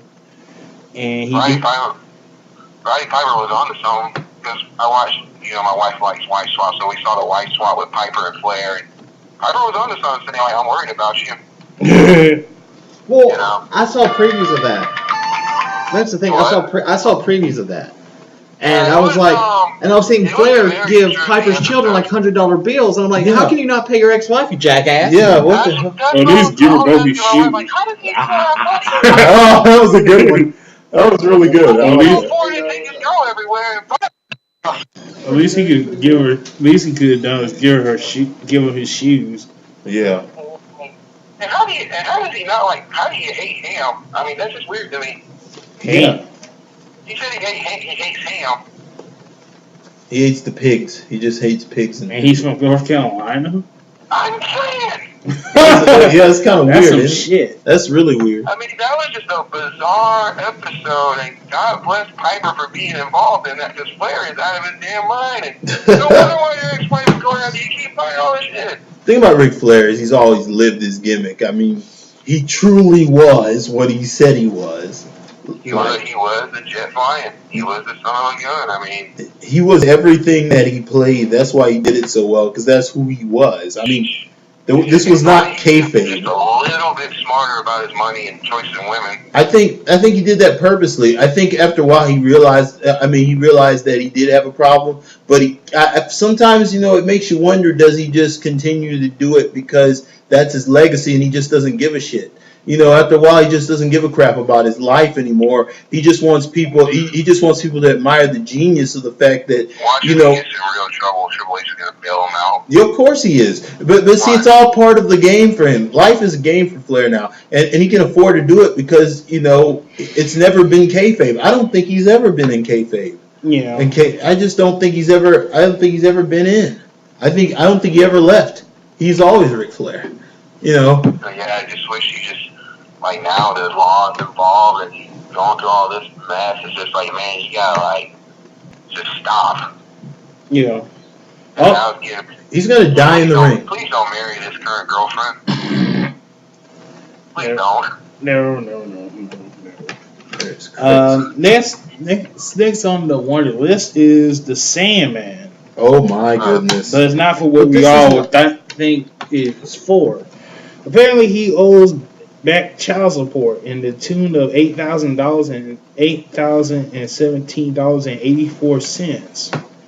And Damn, what's up? almost a buck. I thought it was a DUI. Yeah, and he also had his I'm picture. not making fun of that, but go ahead. And he also had his picture in the paper. I guess that's how they doing it in the PA. Or They use his real name. What's his real name? James Fullington. I should. Also, it's Chucky Fulton, but go ahead. I thought he was loaded. Apparently, I guess Mike and them on Ace He's and one was of the lying. guys that once again didn't save his money well. I thought he had a lot of money too. I thought he I had. figured too, you'd think like he would have been one of the ones that did, but apparently, But that would make the guys in Ace and liars because they pretty much said that he was loaded. He may be, but then he really may is have loaded, blown he it. just didn't want to pay it. Yeah, maybe that's it. That could be it too. Maybe he's just not going to give her anything. Like Well, some of these folks do forget or just don't pay. well, he better pay or he's going to go to jail.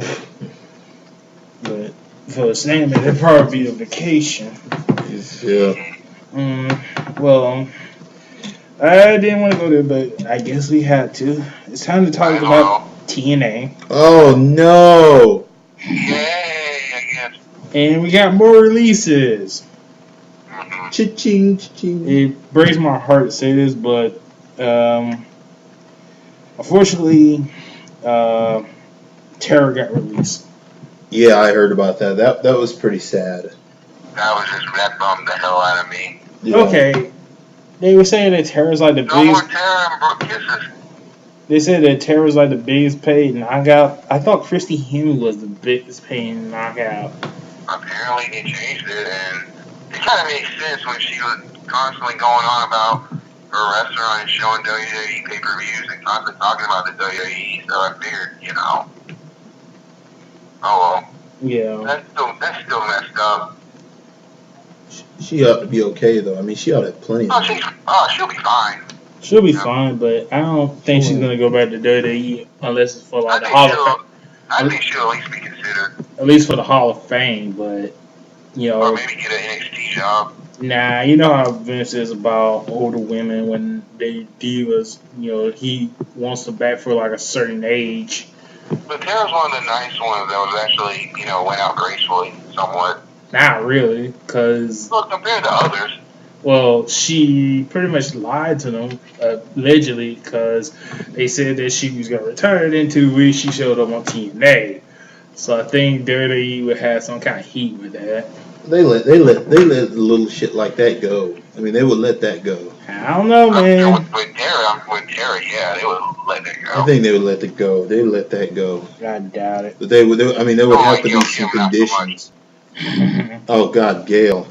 Gail don't. Definitely burned. Well, Gail Kim don't pretty much give a shit.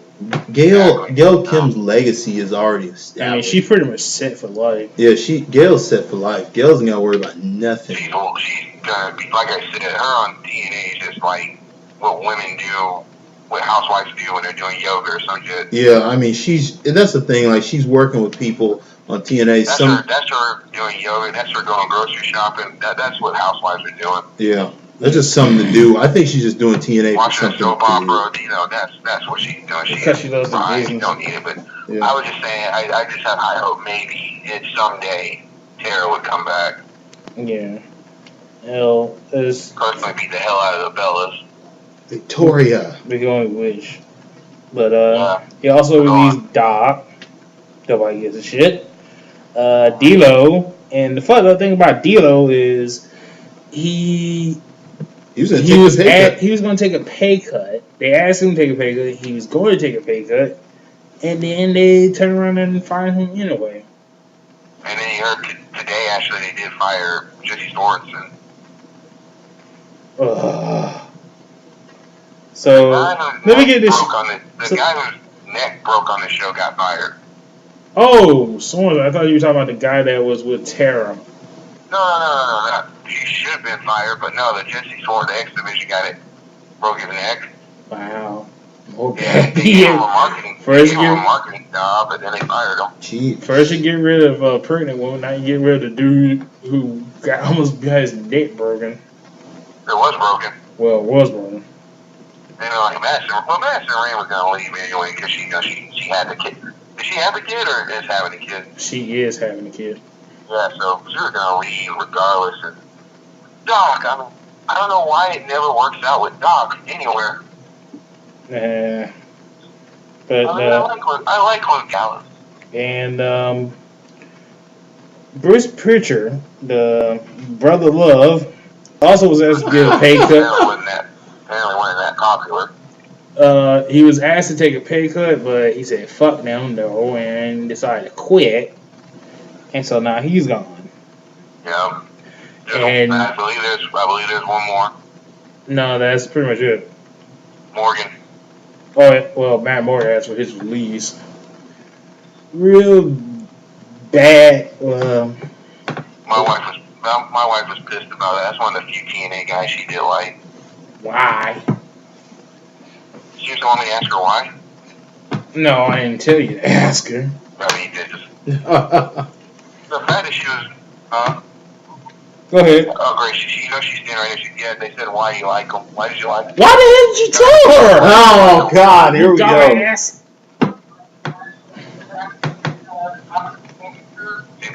She thought he was a good athlete.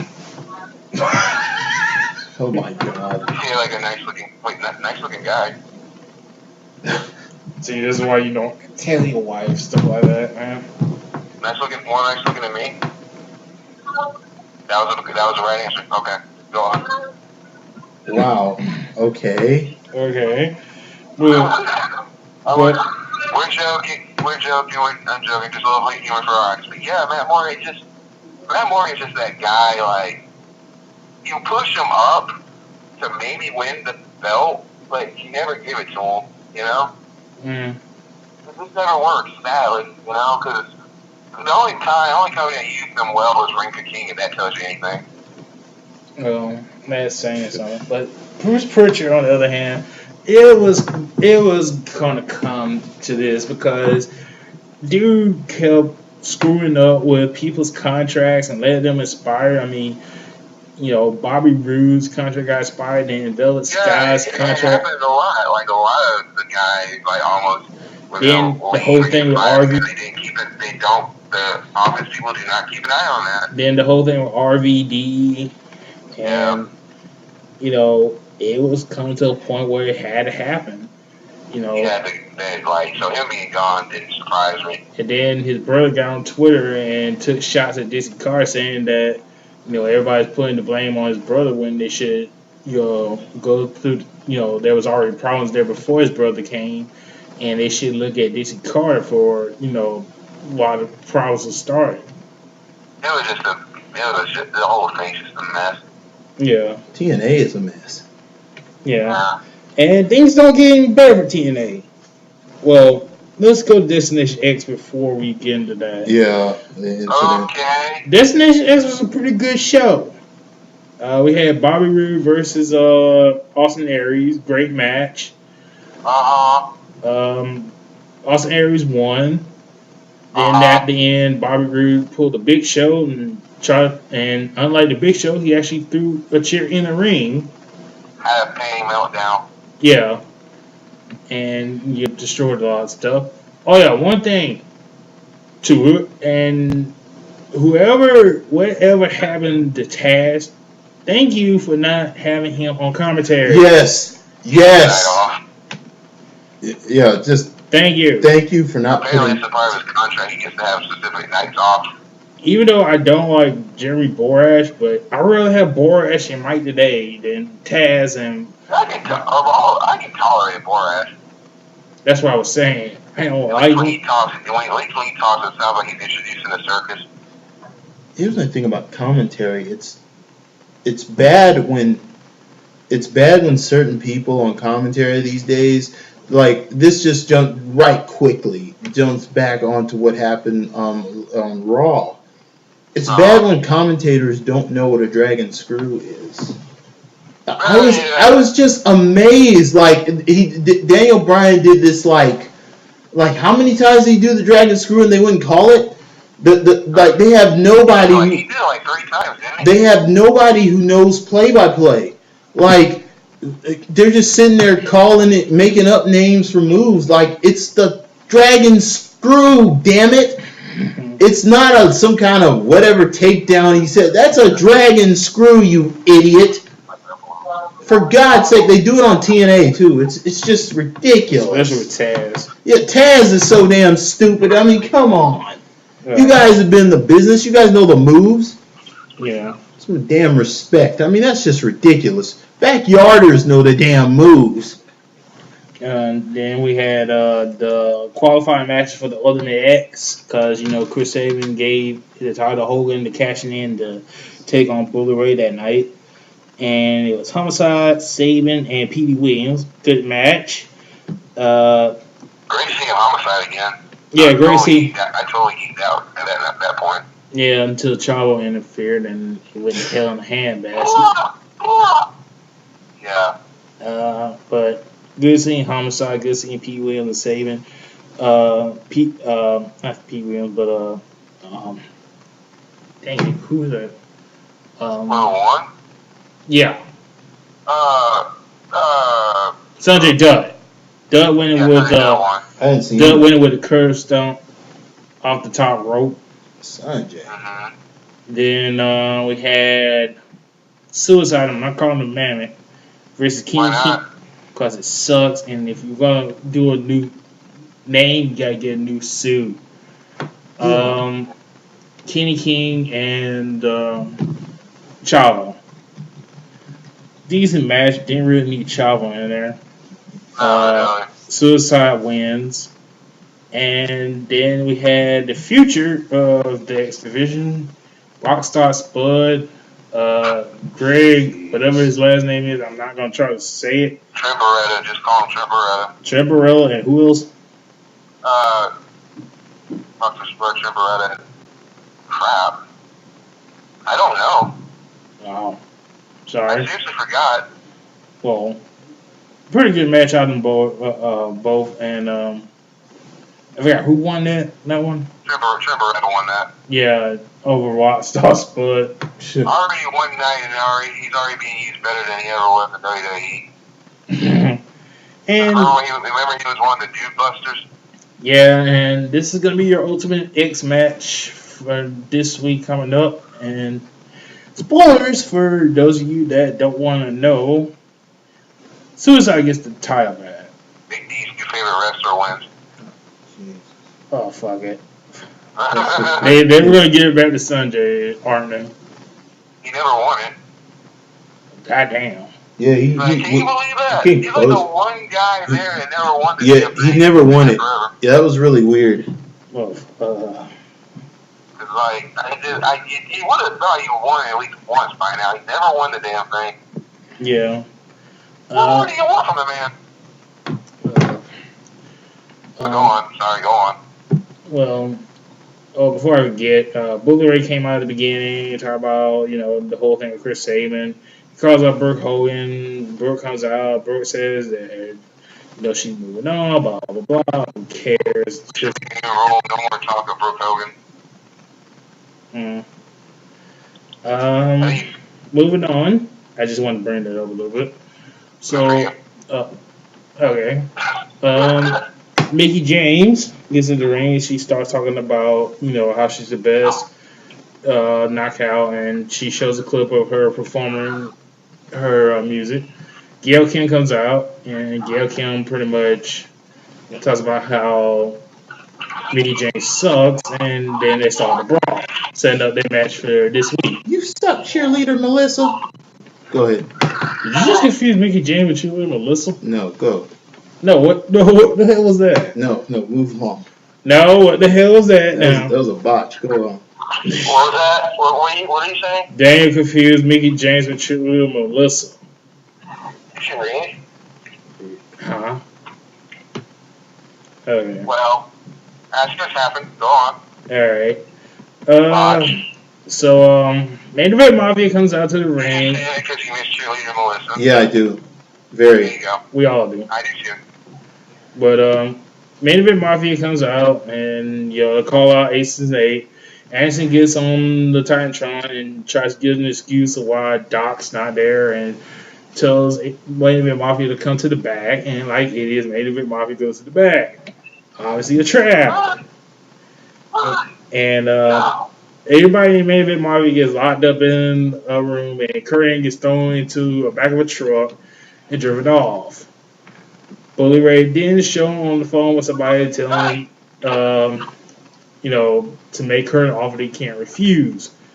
Next time we see the truck comes back and Kurt comes out of the driver's seat and is walking back into the building, which would make this thing pretty much pointless. Then we get to the main event. Chris Sabin versus Bully Ray. It was a good match, but I know what they were trying to do with the whole going after Saban's leg and working on it, but god damn, they were taking all that time working on it. I mean, Working on the leg, basically. yeah, I understand a heel got to work on like the weak spot of the wrestler, but that's a point where you gotta you can't take so much time on that. It's a waste. It takes away from the match. I mean, you gotta do more than just work on a leg all the time. You gotta do more than that, and that's why the match to me wasn't really that good. And I hate to say that for Saban because he deserves better than that. But, I mean, talk of what a comeback. yeah, but at the end, Anderson tried to throw in the hammer. Gunner sees it, and then the whole brawl starts. And while everybody was brawling, Bully was going to use the hammer, but Saban took the hammer, hit Bully Ray.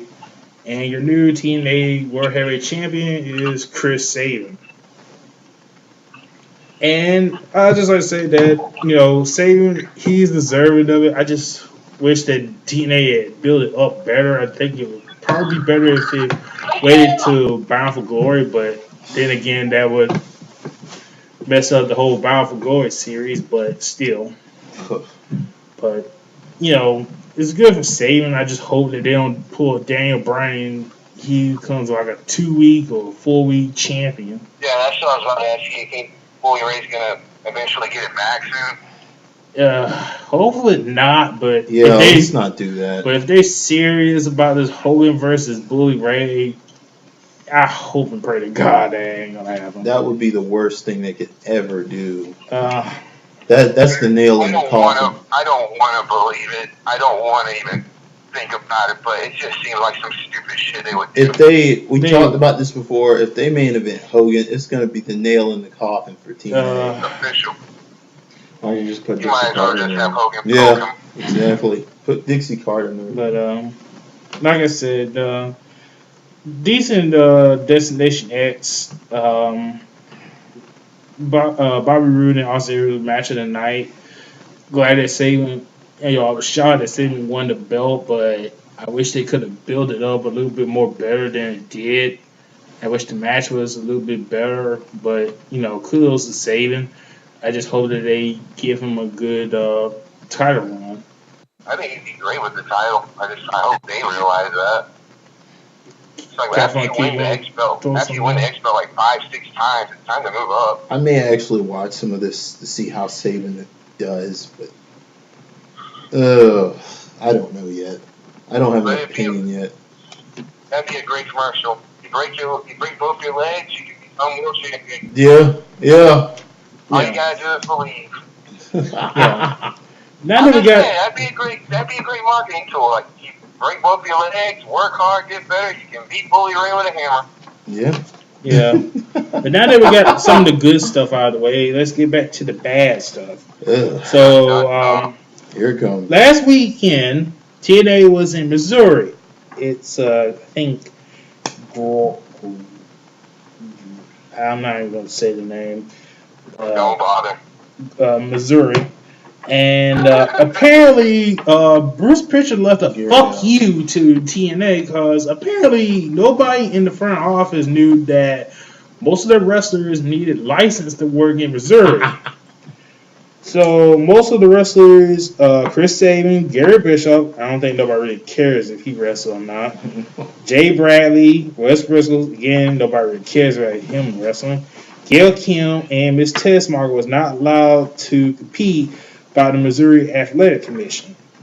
So because of this, the fans of Missouri, which was about 500 people, were treated to 5 matches, and 3 of them, those featured the same 4 wrestlers, Yeah.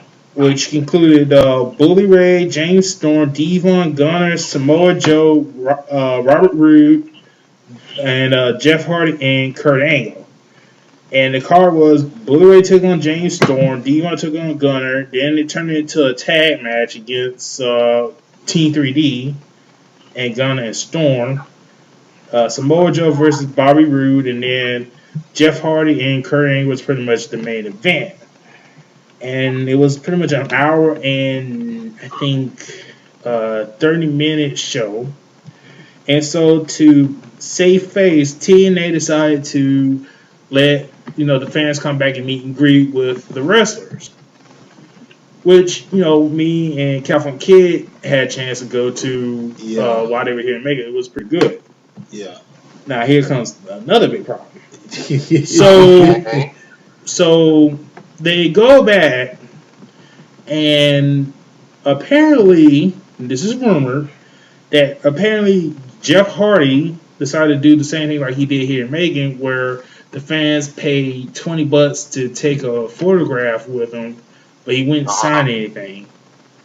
Which here he did, but he wouldn't sign anything for the fans at the show. And Chris Sabin, who just won the belt, wasn't even at the show. Boy, that was an angry crowd, boy. And that upset most of the fans, because just like me and Calvin Kid, when they were here in Macon, most people paid $60 because that's how much it was if you wanted to do the meet and greet. A lot of fans who paid the $60 was pretty pissed because they paid $60 and a lot of other fans got in free. Well, but at the same time, they also said that if they didn't take the refund, now they were willing to refund them the money, but if they didn't take the refund, then they could go back and do the meet and greet. If they didn't take their refund. Yeah. So, but I mean, it still boils to the point that the people who pay the money for the meet and greet, that special privilege, that VIP privilege, now you're having everyone who is smart enough to not take their refund and get something bonus. Now you piss those fans off because, well, then we should get our money back for the meet and greet since all these people were getting it for free, exactly. And they didn't do that. And then you had, of course, Jeff Hardy rumored to charge people the same time for things. You had a lot of pissed off people. So it's interesting enough, though, the 500 people in the Missouri was all the people in Missouri. Yeah, pretty.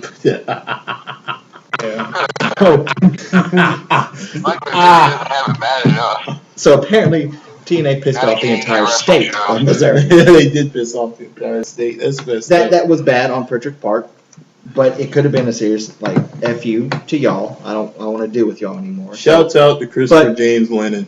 But here's the problem, though. I mean, you have all these people who can't technically get in the ring and work, but where the hell were they? They couldn't come out and do like a promo. They couldn't come out and show their face. They just had to sit back in the back and go, we can't do nothing. Well, you do know that most of those things are pretty much like, it's just a way for states to get more extra money out of the company. Well, yeah. Because I think, if I remember correctly, if y'all can correct me if I'm wrong, didn't Georgia do the same thing and Vince got mad at shit and he was like, at probably one point, yeah, they some the Georgia State Athletic Commission is also pretty damn corrupt because I'll tell you guys this incident that happened with them. We had on our show, we had a run-in with the Georgia State Athletic Commission when we were doing Intensity back in '07. They were sending people around to because apparently some people it got around a few neighborhoods in Warner Robins that we were doing this, and there was like over 100 people in like Mike's backyard, and so the State Athletic Commission had sent some officers around looking for us, but they sent them on the wrong day, thank God. But Mike apparently told us that he had seen the cars flying around. They were going door to door, asking questions, looking to shut down and citation us. To which we had to shut down for some time, because we didn't want to get into any crap. But they will come, like if they're not getting their fees, if they're not getting their money, they'll even shut down. Like they go after anybody on license, and like I said, I'm just thankful that my name didn't come up. But yeah, they are serious about that crap, and yeah, they did do that when Vince came around, and that's why Vince didn't come for those years. You remember? And they learned their lesson. Vince did not come back for a while, and it really caused some problems because all they want to do is when they find out when they find some kind of way to say that your license isn't valid. They find some kind of way to do it because then they can offer a license, or they can offer they can offer an interim license, what they call an interim license, and they can charge you whatever they want to charge you. It's right there on the freaking table because they can charge you whatever they want to charge you because cities do this. Like they'll charge filmmakers to come in and make films on certain facilities and get like permits to shoot. Well, they charge differently based on who it is who makes the request. It's just bad business on TNA's side to allow that to happen. I mean, whether or not half your roster has license or is licensed in Missouri or not, you use the ones that are, but you time management by using the ones who aren't in ring promos. Yeah, you plan around that. Top of entranceway. So at least the people there, no, they didn't get to see him wrestle, but they got to hear him and see him walk around. TNA's they probably wouldn't even have the overhead to have something like that researched because of just all the bad business they've been doing to begin with. I mean, when your funds are in the red, when everything is in the red, and your whole revenue is based on merchandising because everything else is just failing because you can't decide what product you want to sell. Yeah. That's a big problem. That's gonna keep you from doing anything right. It will. Ultimately. It literally will. It literally will. Yeah. But really bad on TNA's part, and just adding on to the bad things that's been reported. Okay, we're gonna end with this one, and this is gonna be a rant. Apparently, over the weekend, Bully Ray got on a talk show and talked about people that were criticizing TNA and saying all things, and he pretty much said that they were all losers and that they were basically people that wanted to be in wrestling but couldn't hack it, and now they're hating on TNA. And I'm a loser. And he pulled out the Union Boyle card and said that if anybody got a problem with him, they can go to TNA house shows or TNA event or go to his school and they can find him about it. He doesn't get it at all. It's like some of these wrestlers they get on these things, talk like this, like they're looking for the enemy. Well, they don't know the enemy. We're not the enemy. We're the customer, and we're the dissatisfied customers who sit up and watch this crap show that you put on every freaking week, and you wonder why we don't watch. You wonder why we sit up and critique you like this. We wonder why fans, as you call us, the smart fans or whatnot, come out with rants and shows like this, acting like we know the business. Well, we don't know the business, but we do know what we like. We do know we are discerning customers who know the product we like, and we will express our opinion about that product if you're trying to sell it to us. And we're dissatisfied, and you're still trying to sell it to us. Well, don't act like a baby and bitch and moan because we won't buy it. I mean, and we'll even tell you the reasons. Focus groups like this will even tell you the reasons why we won't buy it. We won't buy it because it's not what we want to buy. I said this on a couple of shows. Sell me something I want to buy, and maybe you won't get this kind of reaction from people like us. I mean, we liked your product, but now that you're not making the product we like, I mean, Jesus, it's like if they changed the covering of the ding dong to like vanilla. I mean, come on, what the hell, man? You know, it's as simple as that. It's as if they start making Snickers out of all soy. I mean, come on. It's the principle of the thing. It's the principle of Pretty it. much. You know, it's the principle of it. You know what I mean. But I hear what you're saying. I think it's funny when he has we call him bitch fit, so that was just him having a bitch fit. He Yeah. was having a It was a bitch move. Somebody that's talking trash. It's like, why would Mark LaMonica want to even succumb to the point of having a bitch fest on a radio? And for those people who don't know, that's Bully Ray's real name. Thank you. I hope What he. do you want doing that? What do you want? Well, right. The point is, you're getting on the show and you're pretty much saying, in a short span, without having to go off onto your little stupid New York and New Jersey personality, you're pretty much saying the customer is wrong. That's basically what he's saying is the customer is wrong. Well, let me tell you something, Mark LaMonica. I'm going to tell you this right now. I've been a fan of yours for a very long time. And I've watched you through early days of ECW all the way up to now. And the worst gimmick on the face of earth that you've ever pulled is this Bully Ray. Okay? I'm not upset with you because of the fact of your talent, and the talent of TNA is fine. I've always liked watching the matches because they were high-impact matches. Now, here's the problem that I do have with the crap that you're saying. It's your acting, it's your storylines, and it's the execution in which you do it. And we as customers and we as viewers of your product have every right to judge and actually ask for something better. And if we, the audience, and we, the ones who pay money to go to Universal Studios to get that little badge to go and sit down in your arena, then by God, we want to see Team 3D, you give us Team 3D. And if we don't want to see Team 3D, fine. But the point is you don't go around saying that we're wrong and well, you don't like it, let's fight about it.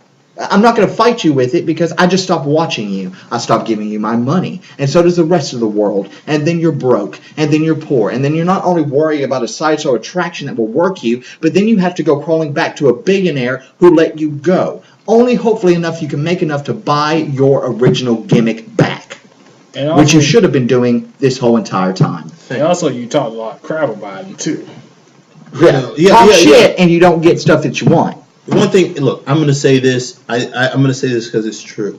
A lot of people criticize New Jack. A lot of people criticize New Jack for what he says and what he does and all this stuff. But see, here's the thing. New Jack is honest. New Jack's going to tell you like it is. Yes, he is. He's hated by everybody. Yes, he has. He goes on these. He has thousands of videos up where he's just shit on everybody in the business. But at least he's honest about who he is. At least at the end of the day, he can look in the mirror and be satisfied with who he is. At least he understands the customer. New Jack, if you pay to go see New Jack's going to give you New Jack. Mm-hmm. New Jack's going to work for people who's going to give you New Jack. If New Jack's going to work with people who understand what New Jack does. You know, it's not. And you look at, Bully Ray. Come on, man. You of all people should know who your customer is. We built you, we paid you. Your house is because of us. And like or not, you could say, but I bled, I worked, I did the bumps. But you would have done the bumps and you bled for nothing if it wasn't us watching, and if it wasn't us paying for the pay-per-views, if it wasn't for us buying remembering you. Yeah, or even buying your merchandise that you have out there. You need to watch what you say on a radio, because fans will fire back. Hell, you have 4 right here who are going to fire back at you. Yeah. Let me say this. I understand when a wrestler, what was that dude that beat up the dude from 2020? Because he said the wrestling was fake. I know what you're talking about. The old 70s. I remember that, yeah. He's like, well, is this fake? Oh, is that fake? Yeah, I know what you're talking about. Yeah, the guy that beat the crap out of John Stockton. I understand when people say that, they beat Shem, and I understand that. And even though it's wrong, but, I understand why they do that. Here, Bully Ray is wrong because we pay good money to see wrestling. Hell, like I said, me and Cavalcade, we pay $60 each to meet the wrestlers and go and meet them. We're paying customers. We put in hard-earned money. You're at a company with TNA. I guess Bully Ray has a bad memory because he's not working at WWE anymore. WWE gets away with this shit because they got the money and they don't really need our money. No, they don't. WWE gets away with doing so because they can say and they don't have to depend on the fans that much. No, they have spectators. They're in the red. TNA, on the other hand, are in the red. They need our money because without it, they're pretty much going to go belly up. And for a company like TNA, you can't go and piss off the people that you're trying to bring in. And I said to my friends, and I say this, I like the Bully Ray character. It was different, and it was a good heel character. He got in condition, and I think that it was good to put the belt on him. The problem is when they tried to put it together with Aces and Eight, the big reveal. The reveal and the whole tie-in was fucked up because it too damn long. Honestly, the way that I would have done it was keep Mike Knox hidden. Do not show their faces. Keep them wearing the hoods. You can reveal D'Lo. You can reveal Anderson. You can reveal Devon. But those guys keep the mask on. Nobody need to know who they were. That kind of fucking killed their character. Mm-hmm. And it kind of ruined the whole gimmick. And it helped it a little bit when he was revealed as the president, which we all knew. But it was too little too late. And the Rays hurt because of that. And when you're in a company that's in the red and that really needs the fan support, you can't go out and bitch and moan and say, well, you can't criticize us because you don't work us. We pay to be there. If we don't think the product is good as we think it should be, we have the right to voice it out. I mean, look, I used to go ahead. Like, do you know who we are, Bully Ray? But do you know who we are? Let's let Big D finish the rant. Talking about the show, watching the show, putting money on the show. We have the right to bitch and complain as much as we want to. It didn't do the whole. So in terms of that, Bully Ray, go fuck yourself, and I'm glad Saber beat you. But the thing, and then the thing about if you want to fight with me, you come in the ring or you come to my school. I'm glad to kick your fucking ass. Hold on. No. But that is just. Go ahead. But to me, that whole thing about come in the ring or go to my school, yeah, I'm pretty sure you can kick my ass, but still, I'm still going to voice my opinion. You don't like it, fine, fuck you. But you remember where you are, Bully Ray. You're in a company that needs its fans because without them, they're pretty much dead. And your school ain't that shit because. If I remember correctly, one of your students fucked up Daphne to the point where she can't wrestle anymore. And you want to talk about how good you are. Just remember TNA needs their fans. And you're not helping Dixie Carter by... I mean, you got in trouble for using her homo slur at a fan. Yeah. What do you think this was, ECW? Yeah. It's not ECW. Yeah, it's not. And then... then talking shit to the fans like you can. You're in a company that can't afford to lose any more people. I mean, you just can't. And like we said before, we are a paying customer, and if we think the product is shit, then we want you to know it so you can fix it and make it better. And just because people say, well, it sucks, you don't need to go off on them. You need to take it with a grain of salt and try to fix it. Because right now, unlike WWE, you can't afford to piss off a lot of people. especially now when you're in the red and people aren't getting paid and the merchandise isn't moving like it's supposed to, so y'all can be on the road. Well, here's the thing. It's not even the fact that the merchandise is not moving. It's not moving the way it's supposed to. It's just the fact that the merchandise can't carry the entire business. When all else fails, when your show is not doing well, you can't expect your merchandising to make up for it. People don't go to a wrestling show to go to the toy store, or the mall, or buy clothing or whatnot. We don't go there to go to the damn bazaar, to the market, to like the wrestling store. We're not going there to go to a wrestling store. We're going there to actually watch the wrestling. I mean, I don't go there to be pitched every 5 minutes to buy some bag pack, some brown bag special or some crap. I go there because I want to see at least about 8 to 10 matches that will fill my night with joy, and sadness, and whatever I want to feel for that night. Here's an idea, Mark. Here's an idea for you. Instead of going to a radio station and bitching about the complaints of your customers complaining about the crap you're giving us, how about you just read said comments and then improve it on air? Or just Make take them it shut take up. it to the front office. You take the ideas, you listen, you read, and then you go, okay, how can we make them shut up? Because that's what you have to do. You have to make us shut up, but you can't do it this way on radio. You have to go to the upper management, and you have to pass All storylines. you're really doing is proving our point. Exactly. When you come to the radio station, you're saying, come and fight me. I don't care. Fine. Okay. You're not done anything but made us go, well, now you suck even more than you did before. If you just shut your mouth and said, yes, I can't wait for coming to this city and facing this person, but then going to the front office and says, we have these thousands of people who hate what we're doing. We need to change something so we can shut them up.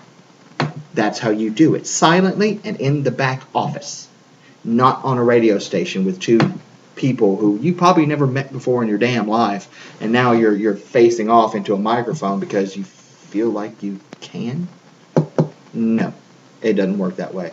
Not in this real world. And like Shawn Michaels said to Bret Hart a long time ago, this is America. Love it or leave it. Exactly. Yeah, I mean, that's what it is. You are a zero, my hero. And on that note, we will end this show. I'd like to thank Mr. Harko for joining us. Always. And as well, the Pike and California. I'm going to the WWE show Saturday. Oh yeah, that's coming. Yeah. No, I would go if my work would give me tickets, but they don't do that anymore. Yeah, they suck. I'm trying to see RVD and Punk and all of them. Now I've seen RVD in my public, t-shirt. in person. I've seen him. I haven't seen Punk. I haven't seen Punk. Sadness. It's gonna be a I have sad like twice. And goddamn it, WWE, what the fuck? $300 for a house show? Really? Now here's the thing, WWE. One quick thing I want you to realize: you give Atlanta enough attention. We are all estimated at least Atlanta's going to have probably one pay-per-view a year. Macon is a really good stomping ground to come and actually have a Raw. Not a house show, like literally a live taping of Raw would be good. And Macon would give you so much money and so much revenue if you would actually just give us the time of damn day. WCW did. They did it, and TNA did it. They gave us 4 hours of entertainment of 2 weeks of shows. And see, Macon is within reach of every other city. We're in the center of the damn state. Everybody, last time you guys came, people came from, I met a lady who came all the way out from some town I never heard of. People just come flocking in from all the counties, Monroe and, Taylor, and they just come in, Crawford. I promise you give us that moment to be on television, we will show you there's a reason you come back and do more shows. I promise. But you have to give us that chance. Some fans drove all the way from Kennesaw to be there. I mean, But on that note, thank you for watching. I am very excited to go though, so yay. Lucky you. Lucky you. Lucky you. No, thank you guys for the great words. The brave words. Yes, the great opinions about it, and we like to end on positive notes. We give you a bully ray rant and Raw coming to make it. So we did good. Yeah. We did. And on that note, we're done. Please subscribe, leave a comment, and Tell your friends. tell your friends, and thank you for joining us. Call me. Peace out. Like out. us.